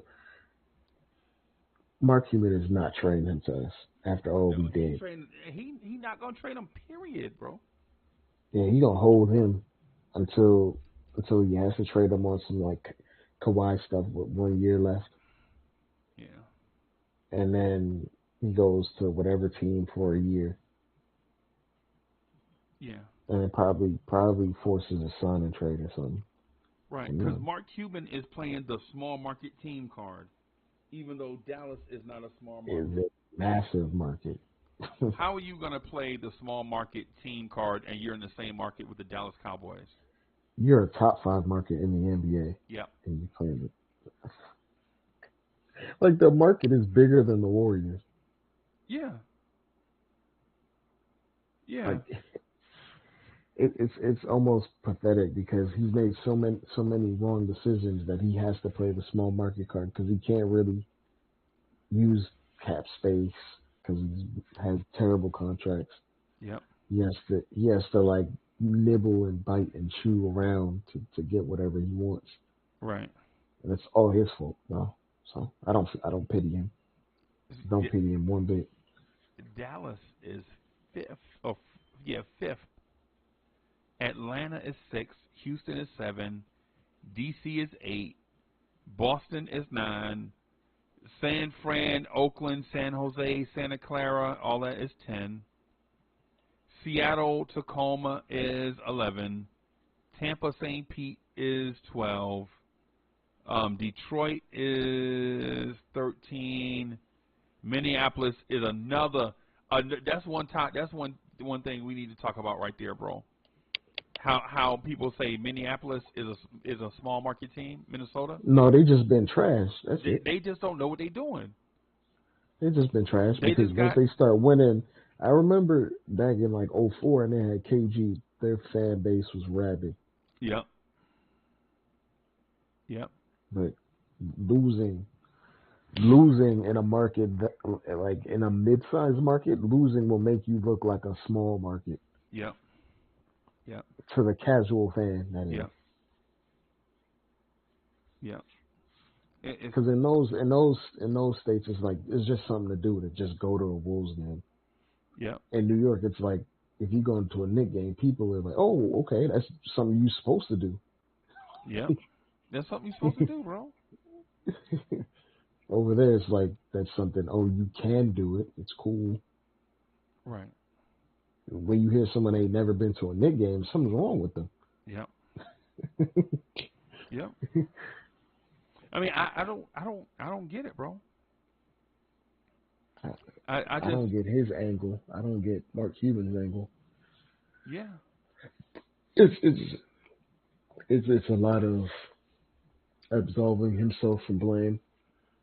from Because mistakes. because when you're a billionaire, you used to people telling you, for lack of a better word, that your shit don't stink. Yeah, So, so when it gets to a point where things are clearly your fault, right. he's trying to avoid that backlash, and then he's also trying to paint a picture to Luca like I'm gonna keep trying no matter what to build a contender around you. You know what they should do. You know what I would do if I'm Dallas. Instead of crying over spilled milk, what I do is go get an innovative offensive coach, pair him with Luca, right? Go get an all-in GM that knows how to make moves, like Elton Brand, right? And pair those three and get out of the way. Now, why I say Elton Brand is not the fact that all the moves he does are correct. I'm talking about the He just execution make portion. he gets the ball rolling. Yeah, Like he does something. right. And I was gonna say, if you were Dallas, would you hire D'Antoni? That's exactly who I'm talking about. You read my mind again. Right? Because if you tell Elton Brand, your job is to get rid of these terrible contracts, Elton Brand can do that, right? So he's good at that portion. But he'll also bring in like something that might end up being a bad contract in the process. But you tell him no, we're not bringing in bad contracts, right? Because if you remember when they That got rid Horford deal of, was a bad deal you remember when they did it, huh? because he did that Horford deal and it was a terrible contract. Well, don't look at just at the Horford deal, man. Look at where they were before. Remember when they had They Sam flipped Hinkie? into Tobias Harris, I believe, too. Like But do you remember what they that looked was like with him. Sam Hinkie though? Oh yeah, Trust the process, complete bottom of the league. A right? joke. And so you bring in Elton Brand, and they were like, okay, Elton Brand, we're ready to contend. We want you to go bring in. All of a sudden, the Robert Covington and oh god, what's the guy named Dario Saric for Jimmy Butler deal. At the time, you're like, how do you get rid of Robert Covington and Dario Saric? And then when you look at Jimmy Butler as a Sixer, And he just elevated them. yeah, He's not afraid to make the move. he Now, if knows you don't how. agree with the move, Yeah, that's up to you. But he'll make a move that'll push you in a different trajectory yeah. immediately. I But go get a. the aftermath, he doesn't really know how to deal Nah, with. hell no. The You pivot. gotta you gotta it's like some of the dudes we have on the panel. It's like when we start talking basketball, you kind of like hold them at like a certain thing. But then when they Mm-hmm. start talking about X's and O's, you're like, hey, whoa, slow down, slow down. Whoa, whoa, whoa. Hey, whoa. You know what I'm saying? That's what I'm saying about Elton Brand is like, as long as you give him a job and he good, Elton Brand, your job is to get rid of these terrible contracts, bring in guys that complement Luca. And listen, we don't want you to scout and find. We want you to go ask Luca and D'Antoni who they want, and then you go get them. Mm-hmm. Right? We're not asking you to scout talent or none of that stuff. We're asking you to get rid of these bad contracts. Right? As long as you give a GM a vision, a job, and let them do it. Except anything major, you got to run it by me. Anything major, like if you want to sign Ben McLemore to fill out the bench, okay, I don't care nothing about that. Mm-hmm. But if you're talking about packaging 3 bad contracts for 1 terrible contract in a draft pick, I need to think about that. Right. You know what I'm saying? I mean, it's the same money. You get a draft pick in return, but I don't know if I want to take on the last 2 years of Chris Paul contract. I don't know if I want to do that. That is rough. Yeah, I don't know if I want to do that. Right? You feel me? So if you're Dallas, you do that. You got to get rid of Kidd. You got to bring in D'Antoni. Oh yeah, Let D'Antoni entertain your crowd. Because the one thing about D'Antoni, bro, is even if you think Luka's numbers are crazy now, he gonna average 46 a game. He gonna average 46 with 17 assists. Yeah, and he only gonna play on 28 minutes. He gonna play. The one thing about D'Antoni is whoever the star is, his backup is gonna be immaculate, bro. Like they're gonna bring in a Luka Light from out of nowhere, dude you ain't ever heard of. They're gonna get that kid from the Wizards, Benny Avia, and just turn him into a point forward. Yes. Of the bench. Yes. And he gonna thrive in that role for like 5 years. You know what I'm saying? And the thing about it, the thing about D'Antoni is, you know that's gonna happen. You get used to it, right? If I'm Dallas, I'm all in. I'm going to get D'Antoni right now. I'm bringing in D'Antoni. I'm bringing in which one of his brothers he don't get along with it? Is it D'Antoni? Dan, the one that believed in Jeremy Lin and nobody else did. I believe it was D'Antoni. Okay. Which is, why would you name your kid Dan if your name is whatever? Shout out to the Italians. So yeah, man, that's what I'm doing. If I'm them, because the one thing about D'Antoni that I was going to get to is even when you're losing, it's going to be entertaining. Oh yeah, it's going to put butts in the seats. Yeah, and if you're losing, it's going to be historic losing. Like Luka's going to shatter all types of scoring records. All types. And D'Antoni, that league that Luka came from when Luka was 16, D'Antoni used to be the MVP of that league. So, I mean, he's technically a legend out there anyway. Yeah. So he's definitely heard of him before. Yeah, that's what we thought. The thing is, you just got to get like a defensive coordinator because Mike D'Antoni's just gonna put his all into that offense. Or do you need a defensive coordinator in the first couple of years? I don't think so. Well, I mean, remember, Luka's on the time limit. Like Luka said, he's not playing 15 years. He's not playing. Right. Like he said out his own mouth, when I retire, I'm leaving and I'm going back to Slovenia. Right. Same thing that Jokic said. Right. So it's like it's a ticking time bomb. Yeah, and I don't blame, but I don't think Luka's. And in my opinion, I don't think Luka's going to retire at 27 or 28. No, but it's going to be like, I feel like it's going to be like 32 32, or 33, something. right? Yeah. Yeah, I feel Which is it's still a time. Because remember, when we talk about these guys, like these years fly. Because Kawhi is, how old is Kawhi? 33. We were just talking about him getting to the Raptors, and he was like 20, 27. Yeah. That time flies, man. Time flies, bro. Yeah, man. Yeah, it's one of the and you know what the opposite of that is? The reason why I say bring in D'Antoni and at least entertain while you rebuild, so it doesn't look like a rebuild, right? Because that's what you want to do if you're Dallas. You want to rebuild. You're rebuilding with Elton Brand as the guy, and he's bringing in young talent around Luka, so Luka can enjoy playing, right? But and at then the you same get time, these guys there and you inflate them with that D'Antoni offense and then flip them. Right. but the reason why I say that is because the Knicks did the opposite of that. The Knicks were trying to rebuild at the same time, and it wasn't entertaining to watch all the time. And then that's why Knicks fans were always frustrated with Tibbs. Because if we're gonna lose, might as well play the kid. Yeah, if you're gonna lose, can we at least be entertained? I'm paying money, right? It's like we played terrible basketball, but Alonzo Trier did cross somebody over and had like a chase down block. Yeah, that's what I'm saying. That's the thing with Tibbs. Like I'm not knocking Tibbs. I'm talking about your approach. Like Tibbs is like the vegetables of basketball. Oh my instead God. of the ice cream. Yeah. Like we love the ice cream, but you're gonna get these nutrients out of Tibbs. You're gonna get these nutrients. You're gonna eat this broccoli. Yeah.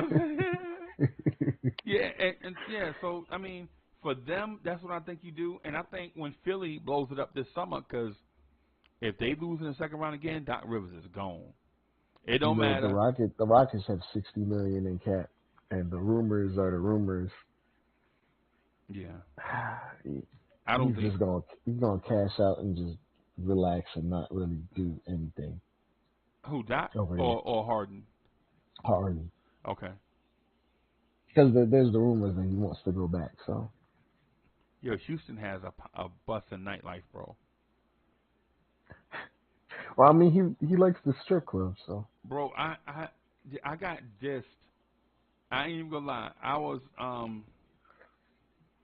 I got dissed so bad by this reggae artist named Patra. I mean, I was in my bag, bro. Patra was fine. Patra was. We were in this club called the 9.9, right? All these gangsters. It was like real edgy, man.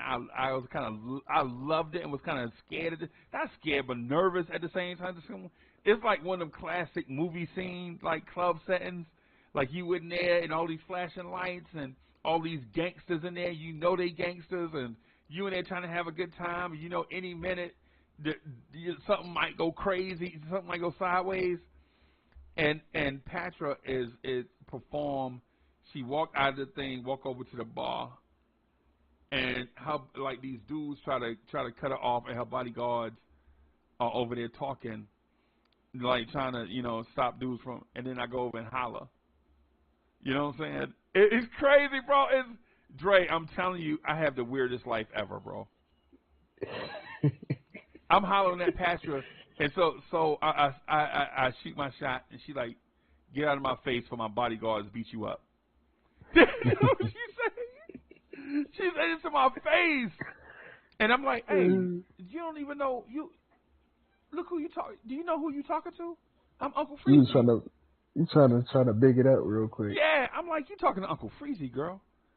And she like, my bodyguard got 4 pending cases, and I'm like, yo, I got a fast car outside. And she's like, what? Yo, it's crazy. But anyway,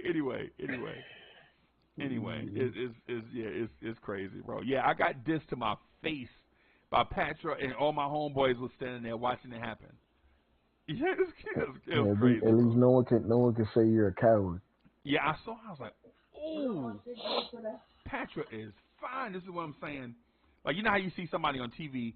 I thought she was like 6 foot tall. You see her in person, she like 5 foot tall. Are you like, ooh, she a little thing. You know what I'm saying? But anyway, yeah. James Harden to Houston, bro. If I'm Houston, I'm turning that down easy. I'm not going back down this road. You burn bridges to get, because you know he burned bridges to get out of Houston, right? Not to get there. Right. You remember how he showed up to camp out of shape? Remember he looked like he was about 270 pounds? And then they trade him to Brooklyn, and then Brooklyn trades him to the Nets. He don't like none of it. Now he want to come back to Houston? I ain't get ready to. Nah, I ain't get ready. Nah, he showed up. He was Zion's weight, man. Yeah, you think I'm like, nah, man, you ain't going to He's a sabotage artist.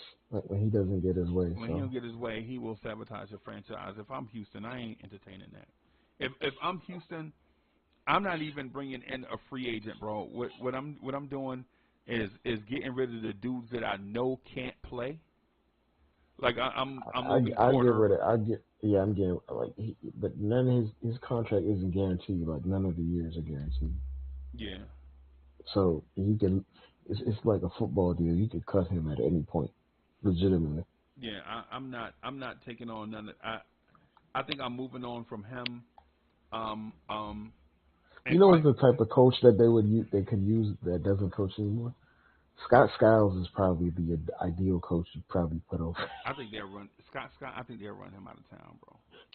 Scott Skiles will legit punch one of them young dudes in the throat.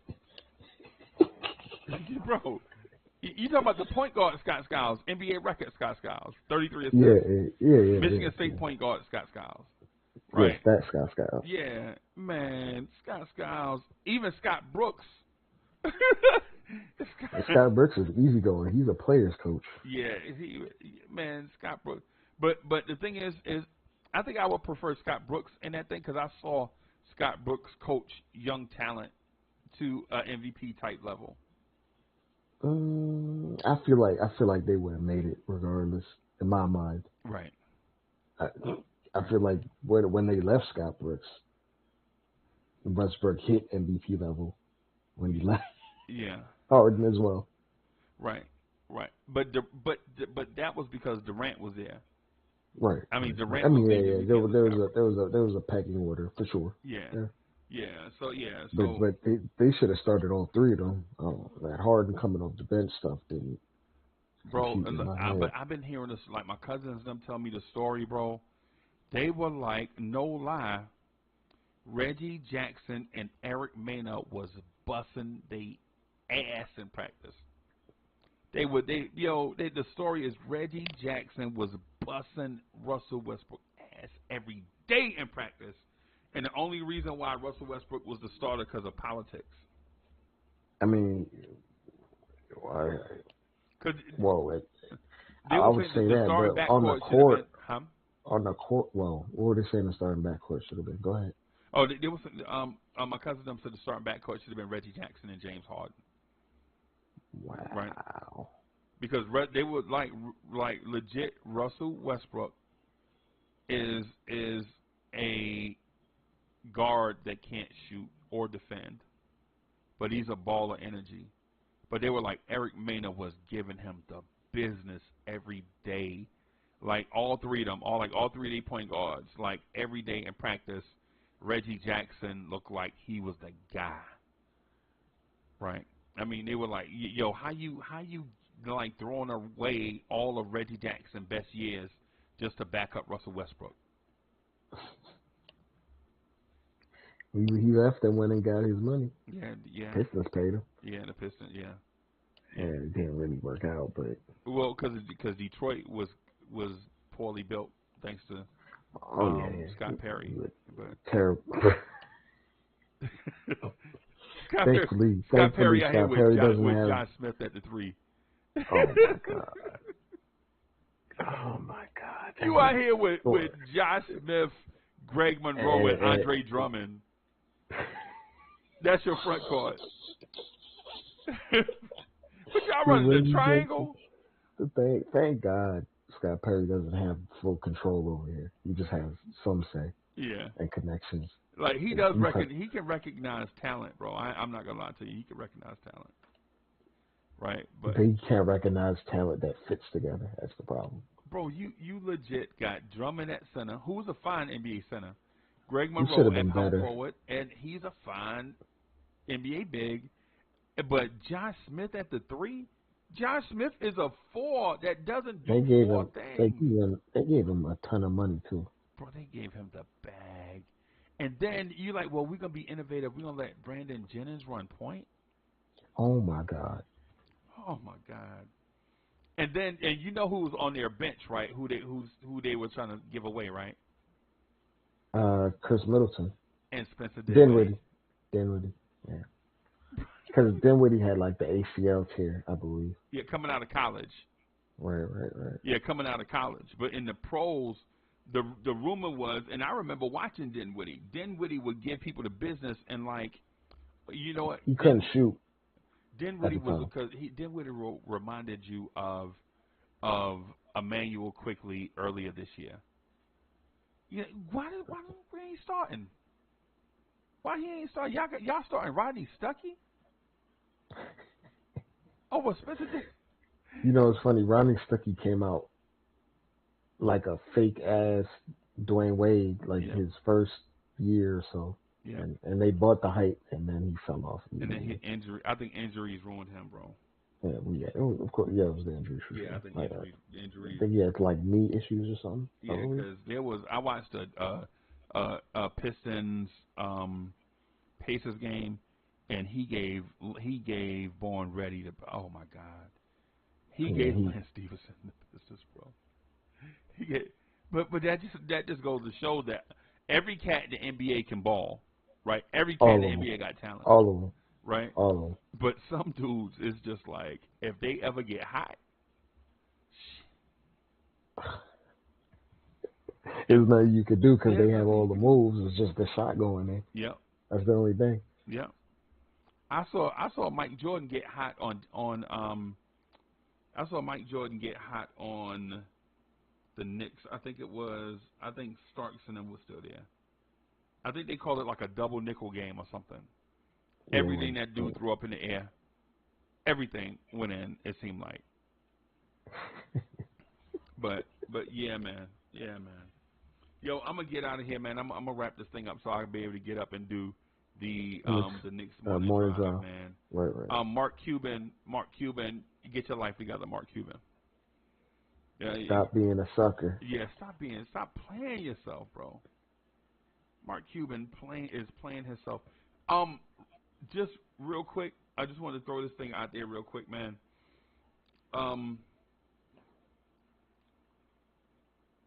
I looked at how the Knicks are positioning themselves with players, and I think the Knicks got a major move coming this summer.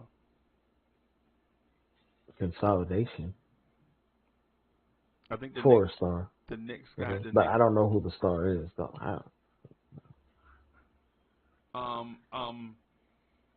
I'm gonna talk more about that once our season is over. But what I'm gonna point to is this. Watch how Tom Thibodeau runs his rotations right now. Right? So it's basically a 5-guard rotation. Right? So is Brunson quickly, right? So it's Brunson quickly, Deuce, right? In little spurts. Right? Then it's Grimes and Hart, some RJ. And I'm talking about sets. I'm not talking about what the roster looks like. Right? I'm not talking about what the roster looks like. You got a void at the 3, basically in the starting lineup and off the bench. Right? Mm-hmm. And then you have a high usage power forward, a low usage backup 4, and a center rotation that because I think they're gonna extend Hartenstein this summer. Right? And it leaves a void for an elite wing player. And I think that's what they're going to do. I think they're positioning themselves right now. I mean, that's why I said like the Paul George thing, but I don't know. Right. I think it's going to be major. Knicks fans, I think it's going to be major. I think it's they're legitimately a wing player from finals contention. I think it. I'm talking about Dre. I'm talking about major, bro. I'm not talking about like. That's what I mean, like an all NBA caliber wing. I'm talking about LeBron level. Well, I mean that's all NBA. Yeah, that's all world, all universe. Yeah. Yeah. I'm thinking the Knicks. I'm not talking about Kyle Kuzma. Right. I'm not talking about Jeremy Grant. I'm talking about like legit. Look how they play. Think about this, right? Look how when you sat R.J. Barrett tonight, and you didn't even miss him. I mean, you could say the same for Randall, but you can't take for granted 20 points per game. Like Zach Lowe said earlier, even though it doesn't look the greatest, a 22-year-old getting 20 on 43% shooting is not nothing. Right. It's something. And that's which makes it valuable to move at least. That's why it's going to look valuable to the team taking on his contract. That's why it's going to look valuable to the team that's taking on his contract, bro. I'm not talking about a DeAndre. Not moving RJ to move him like a superstar, an actual superstar. A LeBron level cap at the 3. Who's LeBron level at the 3 available? It's Kawhi, Paul George, LeBron, superstars at the 3. Yeah. Tatum, Brown.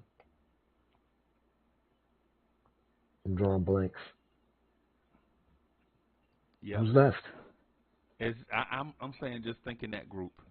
I think in that group. Just look in that group. That's what I'm saying. Okay. Mm. But I don't want to let the cat out of the bag. The thing is, I believe that too, but I don't know if it's this summer. No, I bro, think it might be next summer. it's this summer, bro. Mm. It's absolutely this summer. It's absolutely this summer because you can't afford. Because what happens if it's not this summer? What happens if your team stumbles out of the block next summer, next fall? All of a sudden they're like, say they're 20, say they're 20 and 28. Ooh. Is that guy going to want to come? Well, I mean, if we did that would mean something catastrophic happened with regards to injuries or stagnancy in development. That's Right. the only way that happens, in my mind. Or the teams in your division, now consider you a threat, so they're beefing up their roster because of you. Right? Mm, I mean, because we know Toronto is going to be torn down and rebuilt this summer. yeah, they're resetting. Yeah, yeah, and quite frankly, I think the coach that's going to be in Houston is going to be Nick Nurse. Mm, that sounds interesting. That sounds weird, right? I mean, it sounds weird, but he's gonna teach them how to play defensively. Or they'll get benched. Yeah. Anyway, let me. Hey man, I'm gonna get out of here. Thank y'all for rocking with me for these 2 hours, man. I only meant to do like 90 minutes, but thank